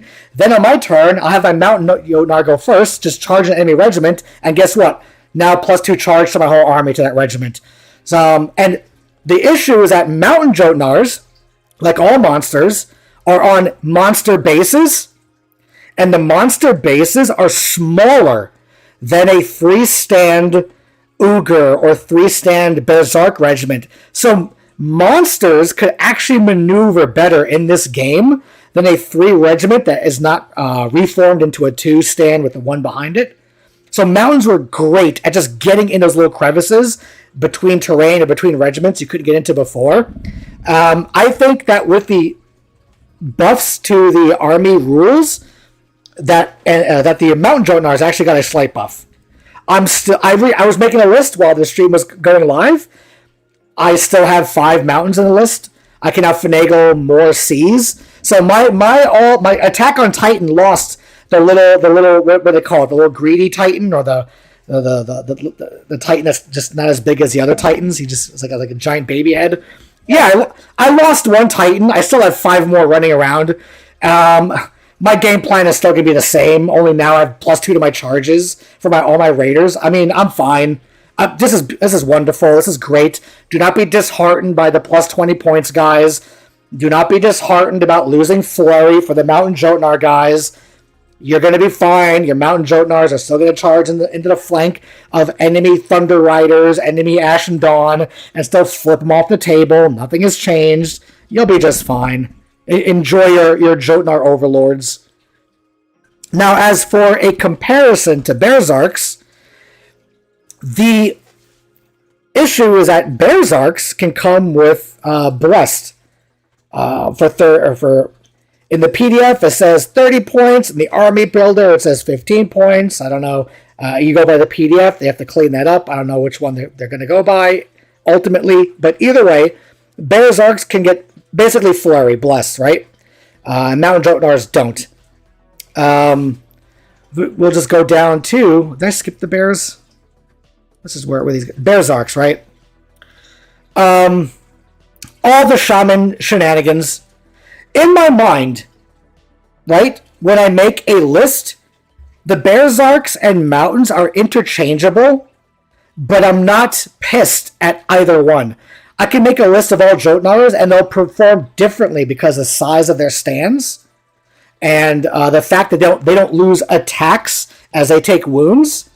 Berserks are going to be more offensive. I mean, they have, 16 attacks, rerolling hits with Cleave 2, basically Flurry or Blessed for whatever points. I'm happy picking either one. I can go to a tournament with both lists, pick one out of the hat before the tournament starts, and they both would perform slightly different, but I wouldn't hate either one. There's no competition between the two, in my opinion. Their jobs are just slightly different enough where they're fine for me. So that's my opinion on Berserks versus Mountain Jotnars. What is your take on that? Yeah, the Berserks, I haven't seen them in action yet, but you are going to buy the Blessed for them, so they're going to be more expensive and slower, like just hoping to get that +2 inch from the prophecies. The Mountain is reliable March 7 all the time. I think that there's value in that. It makes up for the stat difference. So I think the Mountain is still competitive. Yes, absolutely. There is no. Yeah, you're picking for different reasons. You're absolutely spot on. Let's see. Seas, mountains, ice went up a couple of points. It's fine. I have no issue with this guy as it is. Still casts his spell. Your thoughts on this? Yeah, the Ice Jotnar it went up 10, but it did get the buff of the Ice Flesh and Blood, the terrain rules. So I think it's fine. I know some people prefer Ice Jotnars over the others because to double march with the Vanguard and still or to triple move with the Shaman Vanguard and then still have a free action to cast a spell and it's just free damage wherever you want, whenever you want when you bring the Ice Jotnar on. It's excellent. Yeah, I have no complaints. It is what it is. So I'm good. I think that's all the changes for Nords, right? Yeah, that's everything for Nords. Cool. So overall, I think Nords got a buff. You just need to change your tactics, understand you need terrain to capitalize most on your regiments, and don't be discouraged if you don't win your game at Nords, because I know they're paper thin. Nords are in a good spot. What can I say? Nords are on a good spot right now. Now, I'm sorry. Go ahead. I was just gonna say that I think Nords were in the middle of the pack competitively, and these changes are only going to make them stronger. Yep. And even though your armor may be paper thin, the terrain is your best defense now. Unit placement, using the terrain, like you can have defense that's not hard stats, and I think the good generals are going to capitalize on that, and they're going to do very well. What is that ability that denies inspiring? Was it Dread, right? That's the ability? Yeah, Dread. Yeah, all the terrain, most of the terrain has Dread against my opponent now. I'm sitting on one side of the forest with hindering. I'm like, all right, you got Dread, bro. Get at me. And armies pay like 40 points for Dread. Now we have like 3 or 4 pieces of terrain that just throw Dread around the board. Like, even Water with its -1 Clash is just another form of Dread in a weird way. Even better because it affects impact attacks. So, the Water won't affect me, it'll affect you, in a sense. But, okay, want to move on to Dweg? Yeah, let's do it. All right. Let's move on to the Dweg. Let me just timestamp this sucker. Boom. All right. The Dweg, I think, actually have the most changes of them all. So I have a lot of notes for us to go through, but we can start with the supremacies just right at the beginning. Let me open up some Dweg stuff here. I think I have the two. This is going to be the old one, I believe, right? If it's double page, right? Yes, this is the old one. So I'll put you over here. And this is the new one, I believe, right? Come on. All right, we're going to pull you out. Okay, there we go. Let's see how it looks like on the stream, so it's not too... Oh, let's get rid of these. Okay, cool. So, let's shuffle on down with some Dweg stuff here. Yeah, if you go to the supremacies, there's been some changes there. There you go, sir. Okay, so up top, the Ardent Caraway, their supremacy, the first component has changed. Now it is for the duration of the battle, all friendly command stands add +2 to their attacks characteristic. That used to belong to the Hold Ray, but the Caraway has stolen it. The supremacy ability is always considered to be active, and they added a buff that now, whether they're dead or alive, it persists. So that's a nice change. That first part used to be +1 march to the first march move of your army. So it trades speed for killing power. The second part is the same, I believe, that you can activate once per battle, +2 to your charge distances. But it's a +2 to charge distance. Yep. It's different. Oh, it is different. Yep. Okay. Yeah, so the passive part of the Hold Ray was the once per battle part of the Caraway. So now that's active's been changed. That it's +2 to their charge distance to an enemy within range of an objective zone. So that's new and interesting. I like this change. I think that they've been slowly buffing the Ardent Caraway. Like his warband has been gaining speed. He gained speed. This new supremacy is just more killing power, which is always nice. I like it. What do you think? So the Ardent Caraway's warband, Flame Berserkers. I saw some people have some rather incorrect opinion on Flame Berserkers. They are an amazing regiment. If you're new to Dweg, pick up some Flame Berserkers. They are amazingly good. And now that Flame Berserkers were March 5 until recently, where they became March 6. But now,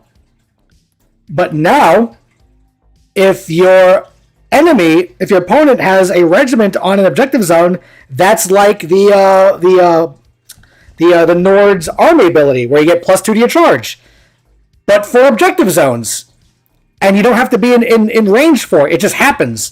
So as soon as your opponent sticks a regiment on a zone, boom! Guess what?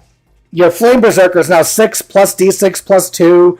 If they have a banner, they reroll. They can now get on that point much quicker to fight somebody. Enemy regiments become these death magnets if they stay out too far forward in the zone, which means they might be pushed back further on the zone, which means Dweg might get more battlefield control. I mean, really good change, and it's really good for the Flame Berserkers. Let's see. Yeah, Sorry. I like the change, and then the only thing is that with the Ironclad Drake coming in the future, I think the Dweg players are going to rejoice and add some more monsters to their collection, and the command stand bonus of this supremacy, that's pushing you towards infantry and things with leader stands, unfortunately, but if you build a specific warband, an infantry-centric warband, I like it. It's a good supremacy. Yep. Tempered Steel Shaper. Theric Embrace. Right over here, he had Elemental Pursuance. No, that was a Steel Shaper. Living Metal he had, right? Oh, he could heal. Oh, this is the interesting heal.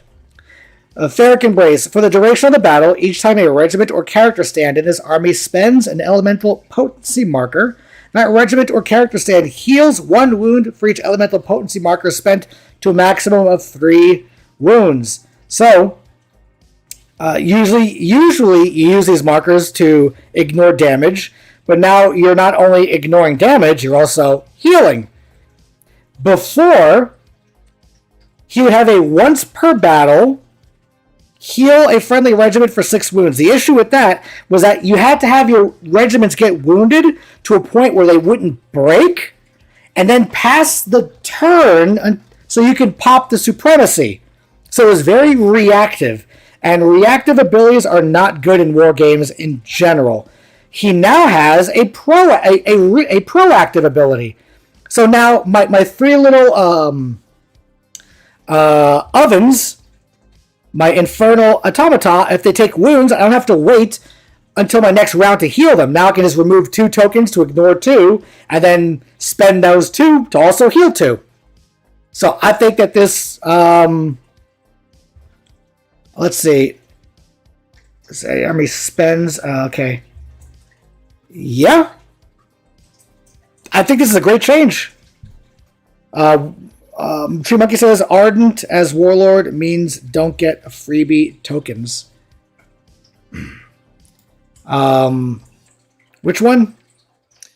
Yeah, he's saying that the Ardent Creed, you don't get the tokens of the Tempered Creed, which Tempered Creed has been the dominant creed for a long time, and it'll probably continue to do so. But I like that Ardent, is piece by piece getting little buffs here.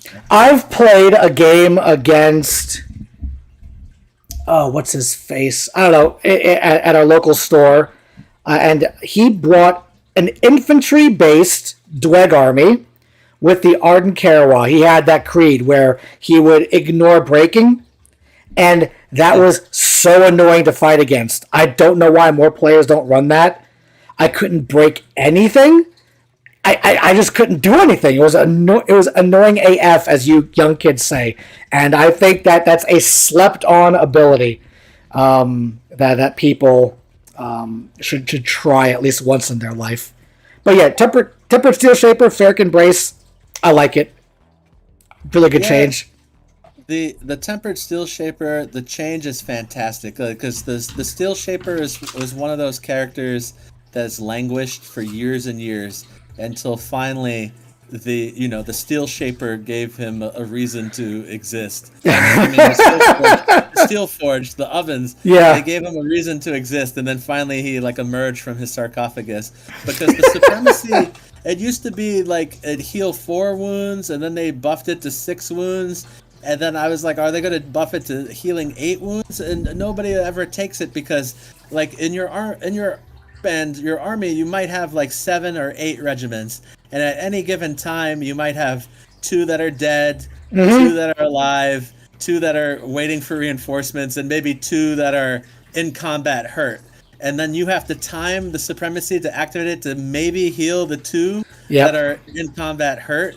And you never got the grand the army sweeping value out of it, so people wouldn't take it. Now I like that it's piecemeal healing. It doubles the values of your tokens.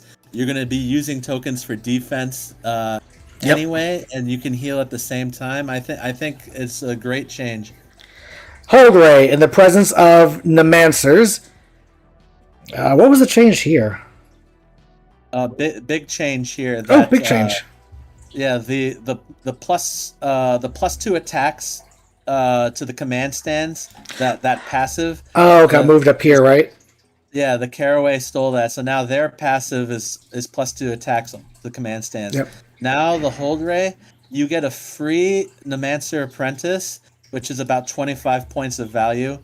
And in addition, if he's in a regiment that's medium or heavy, if he scores the zone, then he scores it no matter what. So I asked the rules team, does this defeat Unyielding? The initial response was yes, but they're going to go back and review the interactions. But as far as we know, this is the ultimate, this zone is mine. And it's, supremacy. A supremacy should be that sort of power. If you just have, it should be better than Unyielding. You know what I mean? Yes, this is great. I mean, won't stay here too long on it, but yeah, you move your Hold Ray up, he just takes a zone. I mean, you can rally him in one stand, and then stand in a zone with 14 other stands on it. He's like, no, it's mine. I mean, if that doesn't say Dweg, dour stoicism, then I don't know what that says. Yeah, it's going to be interesting in the city states matchup that you have, you know, the big block of Yeah. unyielding hoplites, and then this one stoic dwarf marches up and says, "Mine." Now I know it's not an actually official rule that always beats never, but that tends to be the trend in Conquest. I would like it if they would just make it official somewhere in an FAQ or something where always just beats never and just be done with it. So then you would know that the hold ray always counts will beat the yielding never counts and interaction done. But I have nothing more to say about that. We'll move on. You good? Yeah, the always beats never, that was in a previous FAQ. Previous FAQ, yeah.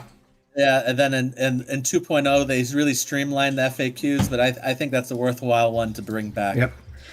All right, so the Arden. I'm sorry. Go ahead. Yeah, I was gonna say the next change is to the tempered steel shaper himself under the characters section. Okay, let's go. This right here. Yep, that gentleman right there. So we have a couple changes here. He went up Where? 15 points. The tempered steel shaper Oh. on the right. Yes, sir. Yeah, so his points went up 15, but he gained a number of buffs alongside that. His resolve is now null, as if he's undead. He doesn't give the resolve to the regiment he's in, but he's just indifferent towards life. And I just want to say, I'm really excited that they're taking the lore and converting it into rules in the game, because in First Blood, for those that play, there's a lot of like lore specific rules that can come to life because there's fewer models and fewer, there's less going on. You can like really zoom in on the characters, and I'm just glad they're bringing some of that to the larger game. I didn't even know this was a change because it's not in red. So this is all new here, right? Yeah, all that text is new. Oh wow. So he has a resolve, but he doesn't carry it to the unit. He can refuse duels without breaking because he just doesn't care. Oh my god. He's like a machine, you know. More dual refusal in this game. Yeah. Exactly. And then he's immune to enemy interference, and that's the indifferent towards life rule. The second rule, critical field. He automatically casts any spells on his own regiment or on an enemy that he's engaged with. So that's cool. He's just a machine. He casts like a machine. You can't stop him. His spells aren't the craziest spells. They're just mild buffs and debuffs. Yep. But I was using him at the collective last week. I might use him again tomorrow. Who knows? Oh yeah, he's a token generating machine, and now if you decide to use him for his supremacy, he'll be a heal bot too. So nice. I'm happy with the changes that he got a new lease on life. Cool. I like all this. Really flavorful. Really fun. Parabellum. Stop with the ignoring duel, please. Just no. Anyway, so we're good here. Want to move on? Yeah. Okay. Yeah. The next change is if we go to the magic items. Oh yes, sir. Here we go. So this banner, until we have to, has been very contentious. That over time it gave bastion to the regiment and to the character in the regiment, and then they could bastion twice, and then they had to take it away, and etc. I love now that bastion is gone. That it went up 10 points, but it just gives hardened when you're on objective zone. And that can be very, very powerful. I like it. I think it's an overall buff. What do you think? I think it's an absolute buff. I guess we'll get into a Bastion and Harden discussion a little later, but I'm absolutely, yes, this is great. Yeah, and then, I agree. I agree with everything you said. Yep. The next item, the Crown of Ushkalad. This one is just calling out that it's infantry only, so just a minor change there that maybe people were afraid of a burnout ironclad just rampaging. Fair enough. Steel enhancements will give the character Harden 3. Cool. Moving on. I mean, it is what it is. Yep, and then let's go to the masteries. All right. Is that a new one? Yeah, there's a new mastery for to make an ironclad rider. So Bergant Ray, it's a warlord hold ray only. So unfortunately, you can only have one ironclad with a ray on top. Okay. But it is going to be a centerpiece to your army. It's going to be very powerful, and the fact that he's the warlord, wherever he goes, that's his objective. It doesn't a rider doesn't give bastion anymore. They took it away from the Wadroon first, but now it's gone from the Dwegum as well. He gains as an additional bonus flawless strikes when he's mounted on a Drake. That's smite on ones to hit. Sounds good to me. Yeah, so very exciting. This was on my wish list for a long time, and I'm glad that the people that are making the rules, they're gamers too, and I bet they probably wanted a Ray on a Drake just as much as I did. Yep, So. yep. That does sound awesome. The flaming oratory. It's a change here that Bastion, as we know, went away. Now it gives the tenacious rule. Tenacious is ignore one failed defense roll whenever you are required to make defense rolls. So, and keep in mind, folks, when you ignore defense, you're ignoring a possible resolve. So tenacious is always double dipping. It's really good. Yeah, I'm not sure if Tenacious is equal to Bastion, but the more I think about it, I think it's a little bit better because Bastion you only get it off a half the time if you win the supremacy and how the cards go. Tenacious all the time. I think it'll be better. I see what you're saying. Yeah, I think, no, for a regiment, in my opinion, I think Bastion is better because you just get a larger pool of an extra defense against all these dice. Tenacious is a fine rule. 30 points for Tenacious? I don't see it being taken. Maybe if it was dropped like 15. That's just my opinion. Yeah, 30 is a lot, you're right. But because we'll see. I just saw Arden Caraway only, and I just thought it was for like dueling purposes against Tenacious. I'm like, oh, it's great, he ignores the attack. But if the regiment ignores one defensive roll, if you were like Valkyries, where you had Bastion and Tenacious, then yeah, that's great. But you don't have Bastion here anymore, so it is what it is. I have to see where the 30 points stands because I see this being very valuable in Tempered Creed. If you have a Steel Shaper healing this unit and you're blocking a hit every time, you're with Tenacious, you're blocking like 5 with tokens, and then you're healing 3. Like I can see this being part of a cool Death Star combo. Yep. We'll see. Yeah, cool. Focus we already talked about. I think. Go ahead. Oh, that is saying yep. Yeah. It'll be fine in Dweg. Focus is nice. Hellbringer Sorcerer. The Tempered Sorcerer now can't be Earth. I don't think anyone ever did that before. But I think this is more of like a lore thing, or more of a keeping the army kind of like cohesive. It makes sense that someone that doesn't cast Earth spells is not physically on the ground. So I think this is fine. Yeah, it used to be fire only, but now they've extended it to magma. Oh, okay. Interesting. It's a buff there, but we're gonna have to dive deep into the magic. Oh my god, yeah, we'll do that. Oh, and here we are. Okay, so you guys ready? Okay, cool. So yeah, go ahead. So the first spell we see Coruscation. The range went down. That 16 was nice. 14 is still nice. I think it's fine. Then we have Flame Wall. Flame Wall was the big killer. It used to do 2 hits per success. Now it's 1 hit per success, and with a debuff attached to it that the enemy cannot gain Inspired Rule as a result of a charge. So against someone like Old Dominion, that's pretty much the only way they get inspired until they're tier 3. It could be better against some armies than others, but overall the damage way down. What do you think? So for the fire school, in my opinion, has now been torpedoed into the ground. When I make my Dweg list now, I'm looking at that Roots of Stone rule over everything else currently, but we'll get to that in a second. The range of 16. Okay, in Conquest, there's this little zone in the game between range 14 and 16. It has to do with like charge ranges and whatnot. 16 is really good, and 14, if you don't know what you're doing, can be very bad. 14 is that range where if you just get within 14, you're getting charged next round, so you have to be careful. 16 was awesome. 14 is, might have to get closer to do spells. Now, was Dweg Fire School way too strong before? Yes. So 14 is fine. Flame Wall was where the hurt comes in.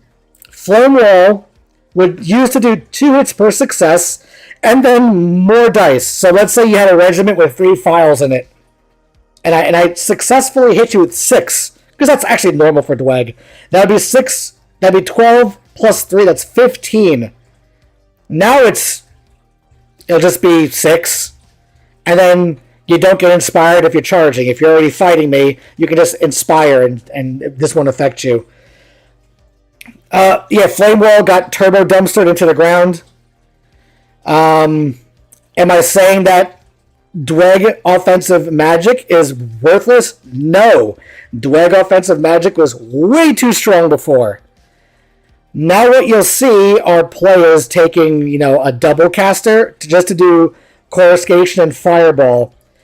But because Coruscation lost 2 inches, what you need to do now is have a little bit more of army synergy, where you run an Inferno Automata in there, you run your Flame Berserkers in there, you run something in there to tie the enemy up, maybe even an enemy regiment on a zone that now gives you a 2+ to charge, or a 2+ to your charge roll against them. Then your caster can move up, get within 14, and cast spells with impunity. Nothing you can do about it. I think that this more combo-oriented, more tactical, I need my regiments to be maneuvering a certain way for me to get within 14 and not get countercharged automatically, is going to catch a lot of Dweg players off guard. They're used to this moving their Drake up to be within 16 and then casting a spell. They're used to moving their caster with Fireforge up to be out just 16 so they can hit you with this stupid Coruscation. Now they have to get within 14. And that's going to be a tactical culture shock for a lot of Dweg players. That 2-inch is as impactful, in my opinion, as that 1-inch was for the Mountain Jotnar. It's going to change the way you play these regiments entirely. So, Flame Wall, just don't ever take it. Don't cast it. Don't bother. There might be you're not paying for the spell. You're going to have it. So, if you find yourself in a situation where you're staring down Cataphractoi, or you're staring down Thunder Riders, or you're staring down Ashen Dawn, you can now cast Flame Wall? No. You're not going to put your caster first. What you're going to do is still put that regiment first to countercharge, so they don't charge you. You don't want that Brutal Impact 2 wrecking your face. I don't see really any situation where Flame Wall will get cast. The spell is completely unusable.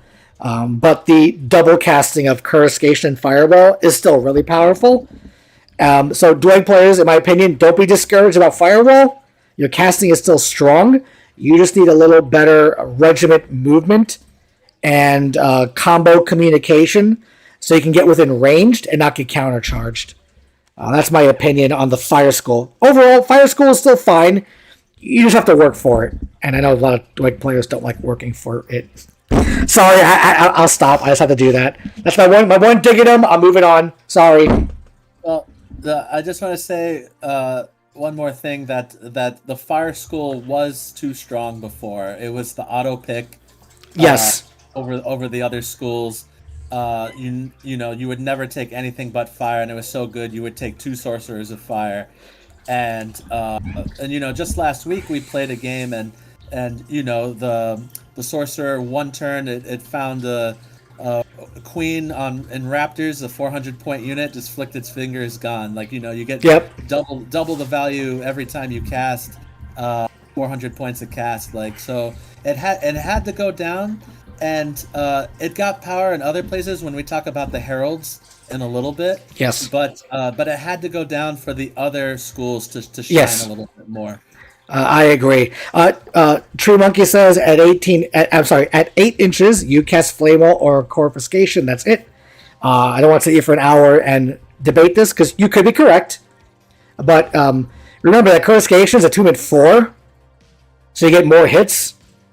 And Flame Wall is also scaling. So against a 3-stand regiment, possibly, sure. If you're within 8, I can see a case for it, maybe. But anyway, that's just my point. The scaling and the attunement are still really good in Coruscation's favor. Let's move over to the Earth School. School. You go ahead. You sounded excited about this. Oh my god. So, it's no secret that Conquest is about activations. Things like Bastion, if you had more than one of it in your army, you know you had activation problems. Nerd players that take a Valkyrie or Huskarl or 2 Huskarl regiments know this pain. You do not want to have defensive or buff activations in this game. It's just not good. You don't do it. Now, all my opinions are for people that know what they're doing. I'll say top level tournament tables, really competitive, friendly games. If you're learning the game, just bashing your brains out, learn the game, have fun, whatever. That's not the audience I'm talking to. Much like the Spires unreleased regiment that would shoot and they would just do the thing and then give you a debuff, Roots of Stone is that thing. Roots of Stone does this.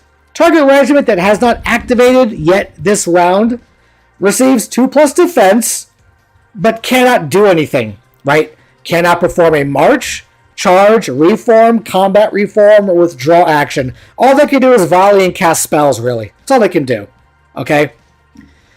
Now, let's say you have your caster at the top of your command deck and you're 8 inches away from Ashen Dawn, okay? You may have the argument that I'd rather have the regiment the caster is in go first if Ashen Dawn. If the Ashen Dawn are within 8 inches, right? Sure. Or you can just root them in place so you can better maneuver your army for next round. You just set up the charges or move a regiment in front of your caster to now block a charge. I would not be... So here's the thing.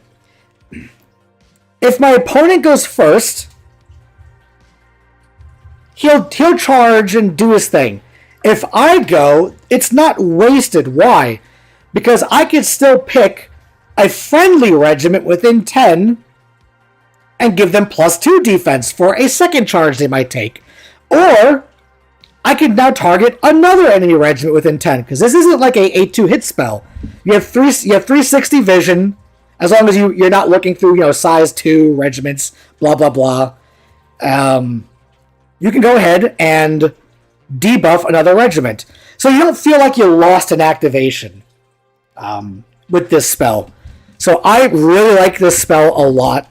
I think that spells, they don't always have to follow this design of it can either work offensively or defensively at the same time.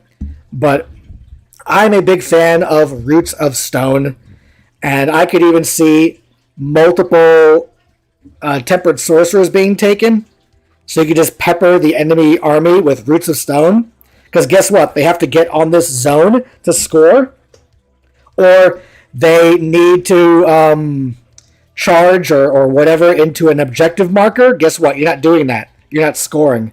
Oh, you want to get on my zone to get your mediums on here to score? Or you want your monster to get over here so you can contest this? Nope. You're going to sit right there, buddy. As long as I keep winning activations, you're going to sit right there. Blah, blah, blah. So this spell, you could spend an hour talking about this. What are your takes on just this spell, Roots of Stone? Yeah, Roots of Stone has always been powerful. Like there was a time when it was winning tournaments. Just like you said, you can use it offensively if you win the supremacy. Just root them in place and shoot them.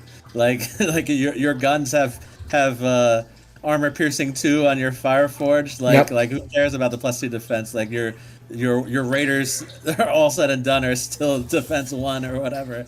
Yeah. So, and then you can use it defensively as well, of course. When the Hellbringer Drake came out, I think it got overshadowed by, the fire and everything. Yep. But it's always been powerful, and now that fire's come down, like you're Yep. going to see more of this again. Absolutely. See how I gushed over a spell that has existed for a long time simply because I can't guarantee you roll 900 dice and force you to take results from across the board anymore. I now actually have to deal with tactics and rooting you and stopping you from scoring, etc. And I like that change. Delicious. I know technically Roots of Stone got a nerf about the activation thing, but the buff came from the Fire School getting weaker, which, as you said, and I agree with, was needed. Absolutely 100% needed. Next we have Rock Shaping. What do we have here? Let's see. Indomitable. It basically targets... is this the one that target? Oh, they changed it. It doesn't target a garrison anymore, does it? Yeah, that's a nice change. Now it's a nice buff spell that doesn't rely on garrison terrain that may not exist in 90% of games. Yep. And Broken Ground, etc., etc. It's okay. It's like the Shaman's Don't Charge Me kind of spell, but just no impact attacks, which back in the day, impact attacks for most armies were a joke. We've all been through that time when Cav wasn't used, etc., etc. But now that plenty of regiments that have brutal impact on their charge have come out over the past 6 months, Broken Ground, I think, will see the light of day against Cav heavy armies, monster heavy armies, brute heavy armies. So I think the Earth School has got a nice little delicious buff simply because Fire School is not around, and because a lot of regiments with brutal impact, Thunder Riders, Ashen Dawn, all that stuff, Earth School might be taken now more. Magma School. What the hell is this? This is a lot of changes. I'll have to read through them, all this walls of text with you too. But do you want to go ahead and take a crack? So, okay, good lord. Basically, Eruption is now this tag, okay, that exists. And whenever terrain or a regiment, mainly a zonal piece of terrain, has a tag of Eruption, the Dweg spells here have like added effects or do things, which I think is neat, is interesting. So we'll go with just the spell itself, Eruption, right? 8-inch range. It got a little bit of a nerf with his range. Target piece of zonal or garrison terrain counts as erupting until the end of the spellcaster's next activation, which is beautiful. I know a lot of spells were standardized to go away from this and go to until the end of the round, but I'm glad that this one kept that for this little eruption thing. All stands currently within the target piece of zonal terrain suffers 1 hit with armor piercing 1. Special rule. These hits are treated as being inflicted in the flank, so no shield, no phalanx. All stands currently occupying the target piece of garrison. I'm not going to talk about garrison. No one ever deals with garrison. I don't care about garrison. Very interesting. My only issue is that typically, if you go by standardized Parabellum suggested terrain, the terrain was only 6x9, and you don't really fit more than 3. Unless you have a single regiment of 6 or 9 stands running in there, you don't have more than 3 stands in a piece of terrain, really. This could act as a decent deterrent in terrain, and with the nerf to fire, this seems like a decent alternative to the Fire School with the erupting. Because once that terrain gets the erupting keyword, then you can have a second caster, from across the board, just cast Pyroclast on it constantly. Oh yeah, the Pyroclast with unlimited range to erupting terrain. And I think at some point we have to talk about the heralds here and how much they are integrated with the magic now. I don't know if you want to scroll to the heralds, and then we can read them quick, and then we can talk about each spell with the full effects in mind. Yep, here are the heralds. 3 of them. So Yeah. we got. So Go ahead. thank you. So the Herald of Fire is still plus. They kept their original buffs, and they have more just magic focus added on. So +1 attack as before, but now fire spells may target enemy regiments and contact with the Herald of Fire, regardless of the range or line of sight. So you can have your fire frontliners just up there in combat, and your caster's safe, sitting in a holding his own far in the back, just blasting away. So don't be down on the fire school. There's gonna be like shenanigans to be had. The Herald of Magma still gives Aura of Death 2. In addition, whatever regiment the Herald is in, or whatever terrain the regiment the Herald is in, counts as erupting. And in addition, the regiment does not take hits from magma spells, so they can be in the lava. Yep. They can be in that forest, making the forest lava erupting and just devastating the enemy with that pyroclasm, like across the board, just hitting them. So magma's got play too, and then Herald of Stone is just free hardened for your regiment, which is fantastic, replacing the bastion that it gave before. So let's say you are playing a scenario that has 2 zones, because many of them just have like 2 zones, and the Nord player sticks water in one and, I don't know, hindering in another. The Dweg player is like, bro, you ready to stand in lava the whole game? You ready to get blasted from across the board as soon as I bring my Herald of Fire in that zone? So that's what I was talking about earlier, where the Nords now play with terrain as an identity. And guess what? A nice counter is that if the Dweg player builds for it, they can also play with terrain in a very offensive way, which I find friggin' adorable, and I love it. I can't wait until I play against a Dweg player with my Nords, and we start playing those mind games with terrain placement. And then during the game, oh, this is lava. This is erupting. That's erupting. You know, see how excited I am for stuff like this in this game.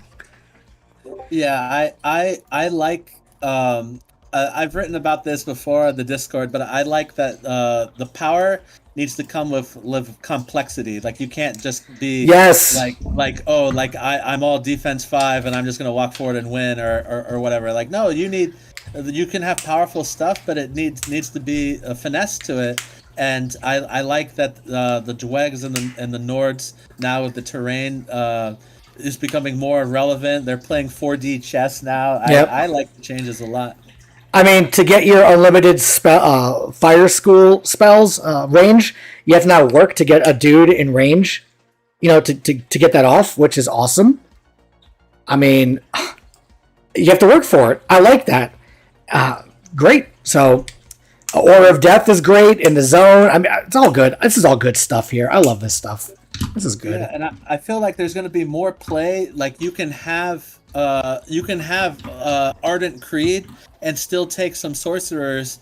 Like, sure, you lose some of the free tokens, but if you have like a Ardent Karawa Cold Warriors with Exemplar, with Herald of Fire, with the Ardent Karawa Supremacy, like you're getting 20 attacks from 3 guys, and they're a locust for infinite range fireball.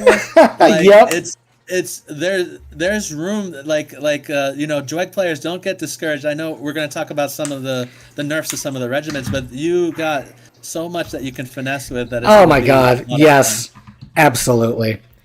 Let's move back up to the spells. So we are pressed for a little bit of time.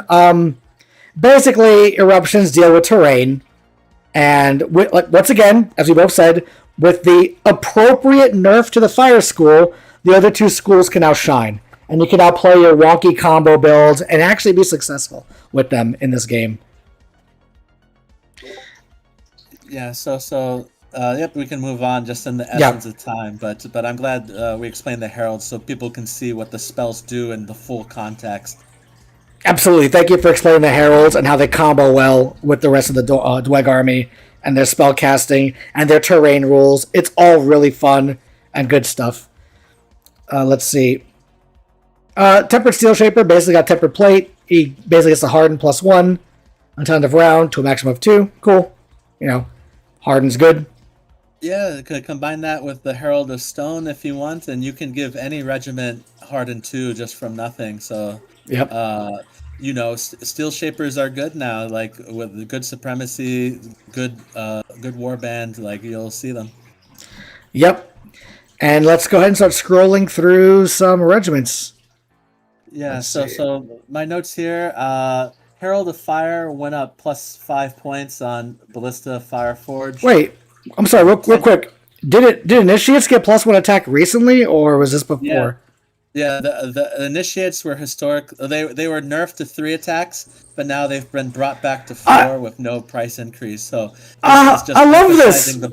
the buffs that Ardent Creed and the Caraway are getting. There's more attacks, more aggression. Like they're coming along well. I absolutely love this because I want to play with initiates. I know they have a history with their attacks. I get it, but yes, thank you.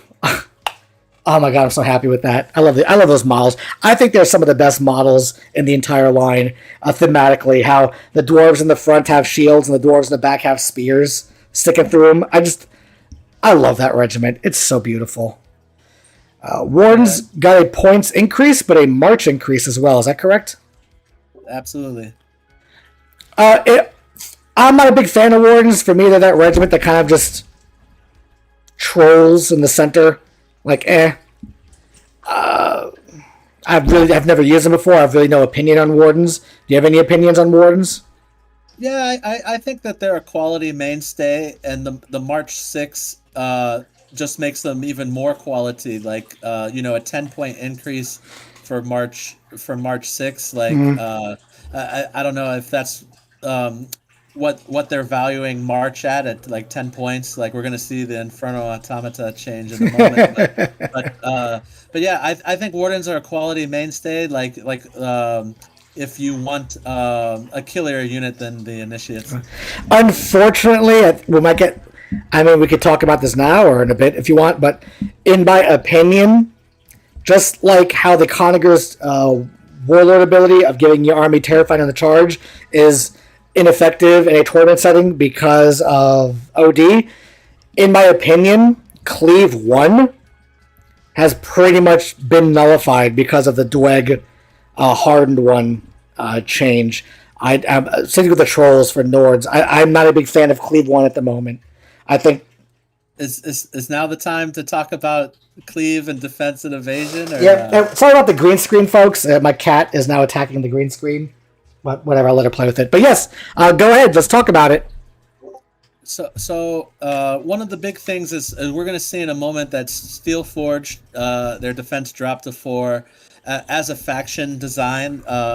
Dwegum are capped at defense 4, and in the design philosophy, the FAQ, they say that there was a cleave arms race that as defense gets higher, defense 5 with hardens and bastions, and defense 4 blessed is becoming common.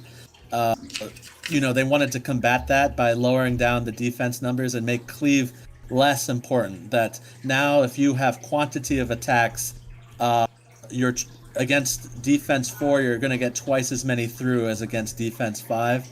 But what are your thoughts on the changes and combating the cleave race? So you said there's twice as many attacks will get through from defense 4 or defense 5? Yeah, like defense 5, you're only failing on 6s. Defense 4, you're failing on 5s and 6s. So you'll fail twice as many against cleave 0 attacks. So that's the argument that these changes are helping the quantity attacks. If you get what I mean. So I've played in many games, and once a regiment has defense 4, and remember, resolve is important in this. Once a regiment has resolve 3 or 4, and 4 is easy to get, Dweg can get 5. I mean, it's mass attacks don't matter. Like Ufnadar with their 8 attacks, as I did in the Discord in the Nord chat against Initiates with defense 4, and resolve of 4 or 5, which I can get quite easily with the army builds. All their attacks and all their Lethal Demise. Lethal Demise, it just kind of bounces off. I think it was 25 attacks with rerolls if you paid for the Gothy. Was only like 8 wounds on Initiates. And Initiates are, 145, and the Gothy oofs are like 230 or something crazy, like 240. It's like some high number. I forget what it was. In practice, this idea that some Dweg regiments went down a defense, now all of a sudden go crazy with your Raiders and hunting packs, go nuts with your Raptor Riders. That's not going to matter. It's not going to change. Everyone getting hardened 1 against the now nullifies. Not everyone. I'm sorry, that's hyperbole. Some Dweg regiments now getting hardened 1 nullifies Cleave 1. It's just out. Cleave 1's okay when you play against other armies, but against Dweg, it's out. Why? The main issue where I read some of the Dweg chat, and this is an important aspect of the game that Spires players know, and you know with your chance. Your activation matters. And when you have 4 Dweg regiments with Bastion, that was horrible. Because 3/4 of the time, you're Bastioning everyone off. It didn't matter. You just got charged. Now with Hardened, you just have it. You don't have to activate to have it. So when my Mountain Jotnar charges into your regiment with, defense 4 and Hardened 1, I'm now Cleave 1. As opposed to before, well, just go right through your defense. And that's, like I said, less effective whenever you have Cleave 1. Cleave 1 is just nullified now. It's just dumpstered into the ground. That only incentivizes me to do what? Get more Cleave. I'm now going to get more Berserks. I might now even get Ice Jotnars to get through the Hardened. So, I don't see how this affects the Cleave race in any way. Because now I'm just going to get even more Cleave than before. And I'm not going to get mass attack regiments to combat high defense, high resolve. Because people just see the defense side of things. You also have resolve. And you need to push as much as you can past defense to try to get past that resolve. I don't see the defense / harden change as a nerf. I don't necessarily see it as a buff. I see it as a side grade. That Dweg will now counter a lot of Cleave 1, even Cleave 2 stuff better. And Dweg don't have to worry about order of activation to get better defense. We just have Hardened 1. I don't have to worry about Bastion anymore. So, once again, it's not a nerf. It's not necessarily a buff. It's kind of like a side grade, and there's less cognitive load for the Dweg player to order their cards. So what are your takes on this? I could be completely wrong. So what are your takes on this? Well, yeah, so I agree that, the prevalence of Hardened is going to push people towards more Cleave. But the thing is that Cleave is not distributed equally amongst all the armies. Like Nords, you have Ice Jotnars of Cleave 3. And then OD have Varangian Guard that they can get crazy. But not all the factions have that. So for like the Wadroon and the Spires and the people that maybe they have like Cleave 2 at best, well, now with the Siegebreaker Behemoth, that's going to change for the Spires. But for those faction that just have quantity and not too much quality, they're going to get a little bit more through. But the people that have the option to get Cleave 3, they may be incentivized to take more Cleave 3 just to do the pain. Yeah. My lists are not going to change based on Dweg defense. Dweg defense are what they are. I'm neither for or against it. So that's my opinion on the defense and Harden thing. Once again, not a nerf, not a buff. It's a side grade. Work good against some armies, work worse against others. But in the end, I think it is better for Dweg players that their cognitive load, you don't have to worry about activations for Bastion. They can now, you said earlier, you have to work to get your things in war games or Conquest. Now, you don't like it when armies just do things. Funny enough, some Dweg builds now have less thinking involved. They don't have to worry about where their cards are in the order of the command deck. It's just, no, I don't need Bastion anymore. I just have Hardened 1. So all my guys here at the bottom, I'm not going to think about it too much anymore, which could be a good or bad thing. For new players, it could be a better thing for learning the game. They don't have to worry about draw events and Bastion in order. That may seem too much for an army that, in my opinion, might be designed for newer players, which is a good thing. I think that's actually fine as a game design standpoint. Want to move on to some of these regiments? Yeah, sure. So, where did we end off? I think we'll just go to the Hold Ballista, Fireforged, Hold Warriors, Initiates, Wardens, Dragon Slayers went up 10 points, I think. Yeah, Dragon Slayers went up 10 points with no buff anywhere. So just a slight nerf to the Dragon Slayers.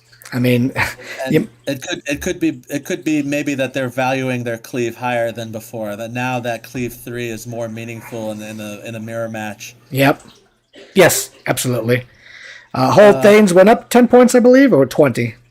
They went up 20, and I believe that's because of just the power that they have under a hold ray.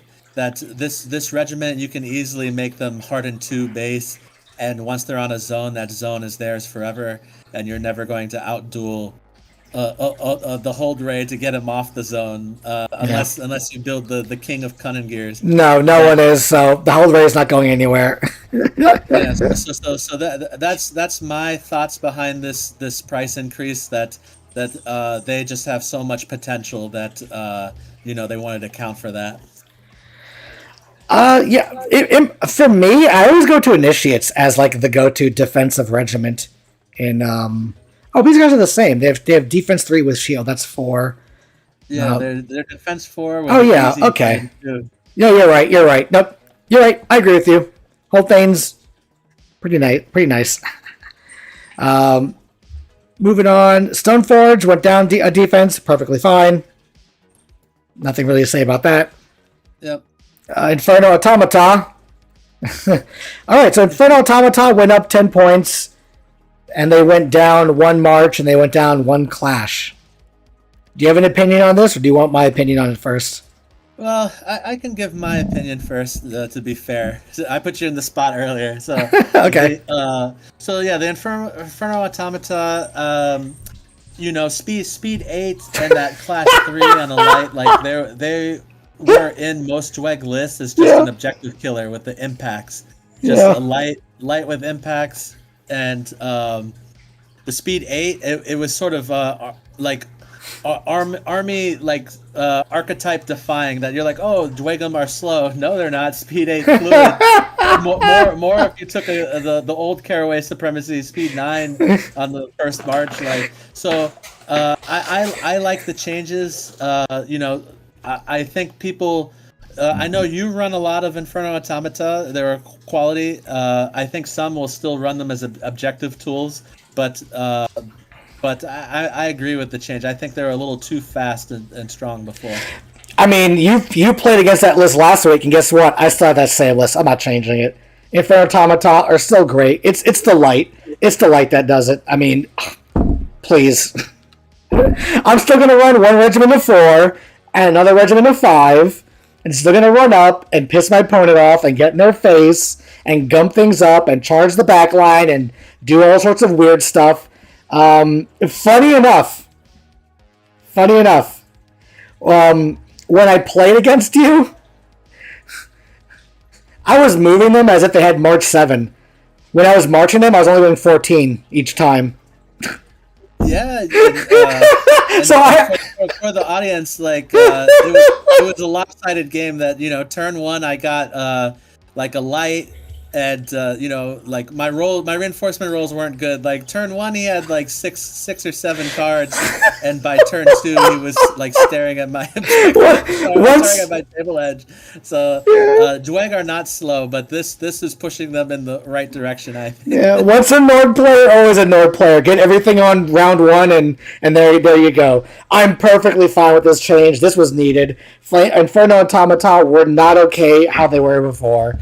They still might not even be okay If they were 190, I'd still take them. They're so good at light. God, being light.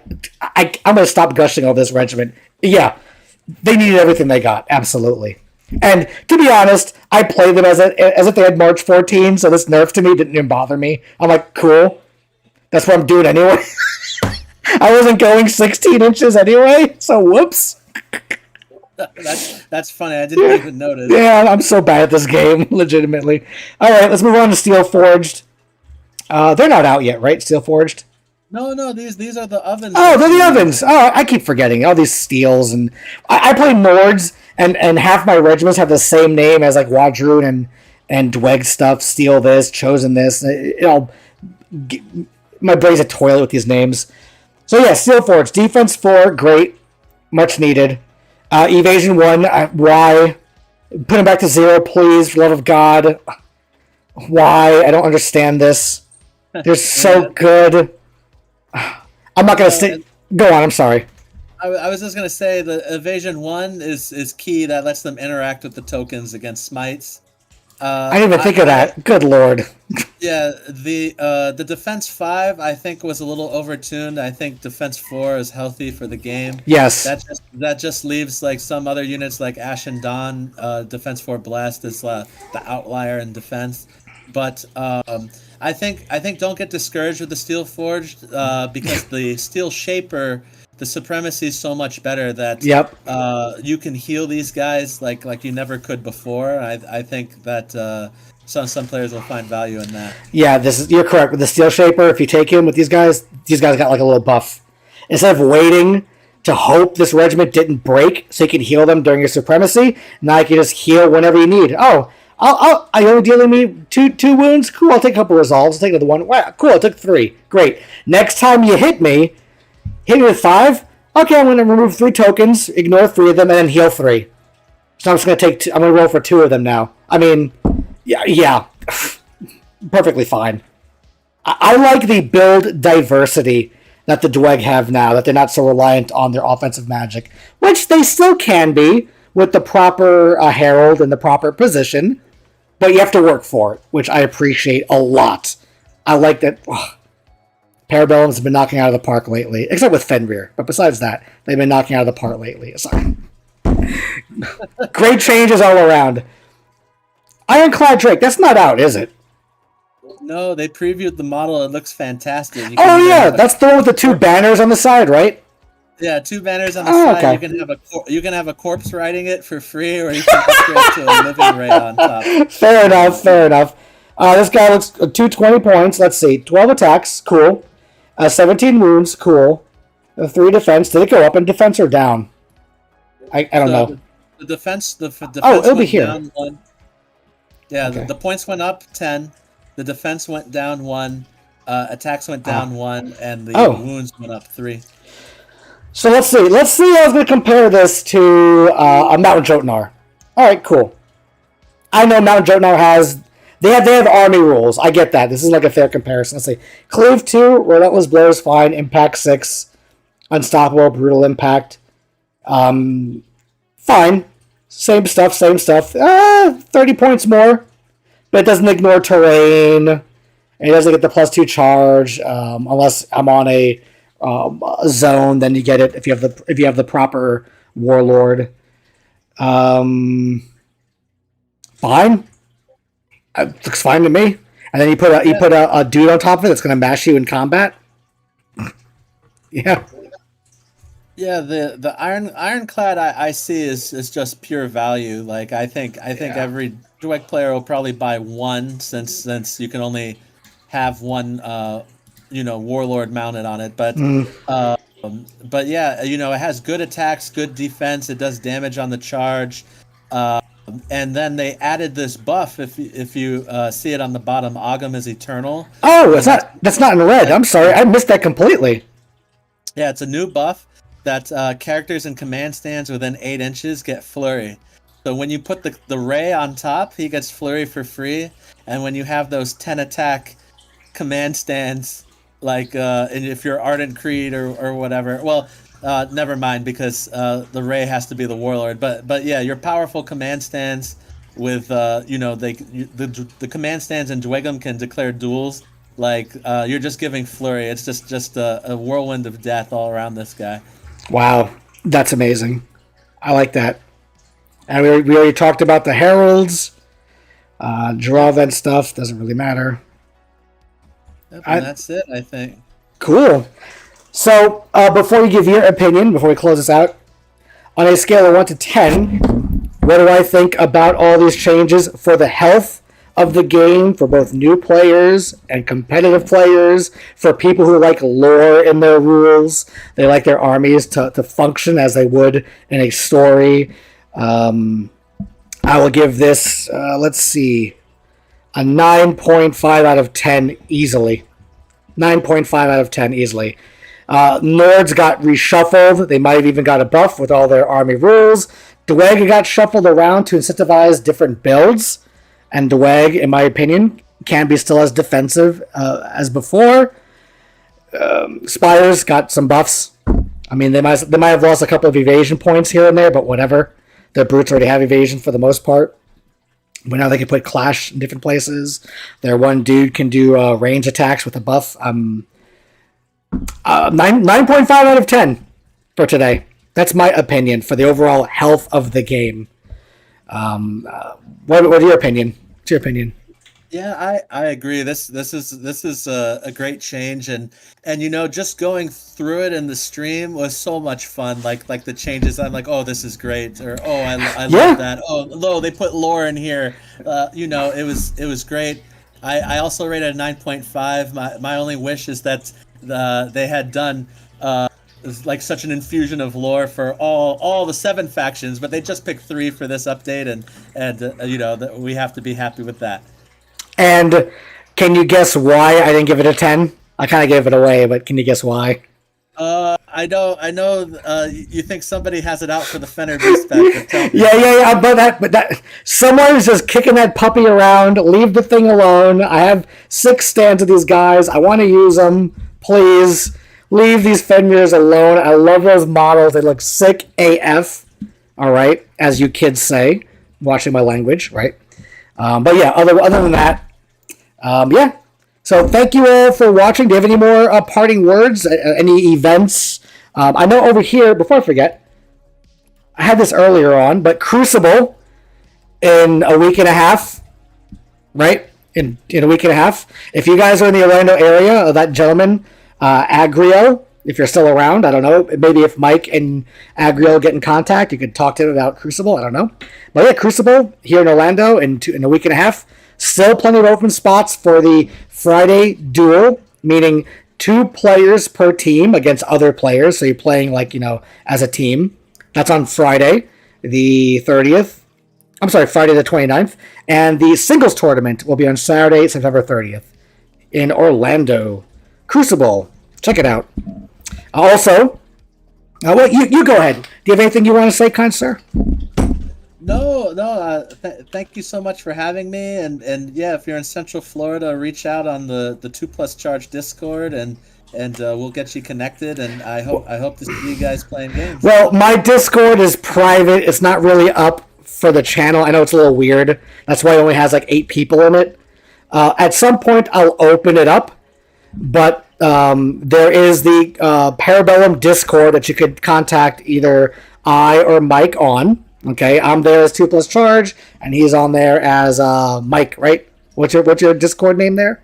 Mike Jones. Mike Jones, yeah, Mike Jones, right? You can find the Dogs of War Gaming if you're in the Treasure Coast, East Coast of Florida for your Conquest needs. There is also a little place called Brevard Gaming Lounge in Rockledge that's starting up a little Conquest scene. Hey, Connor, how you doing? And of course, in the center of the state, you have the Collective, which is a really awesome store.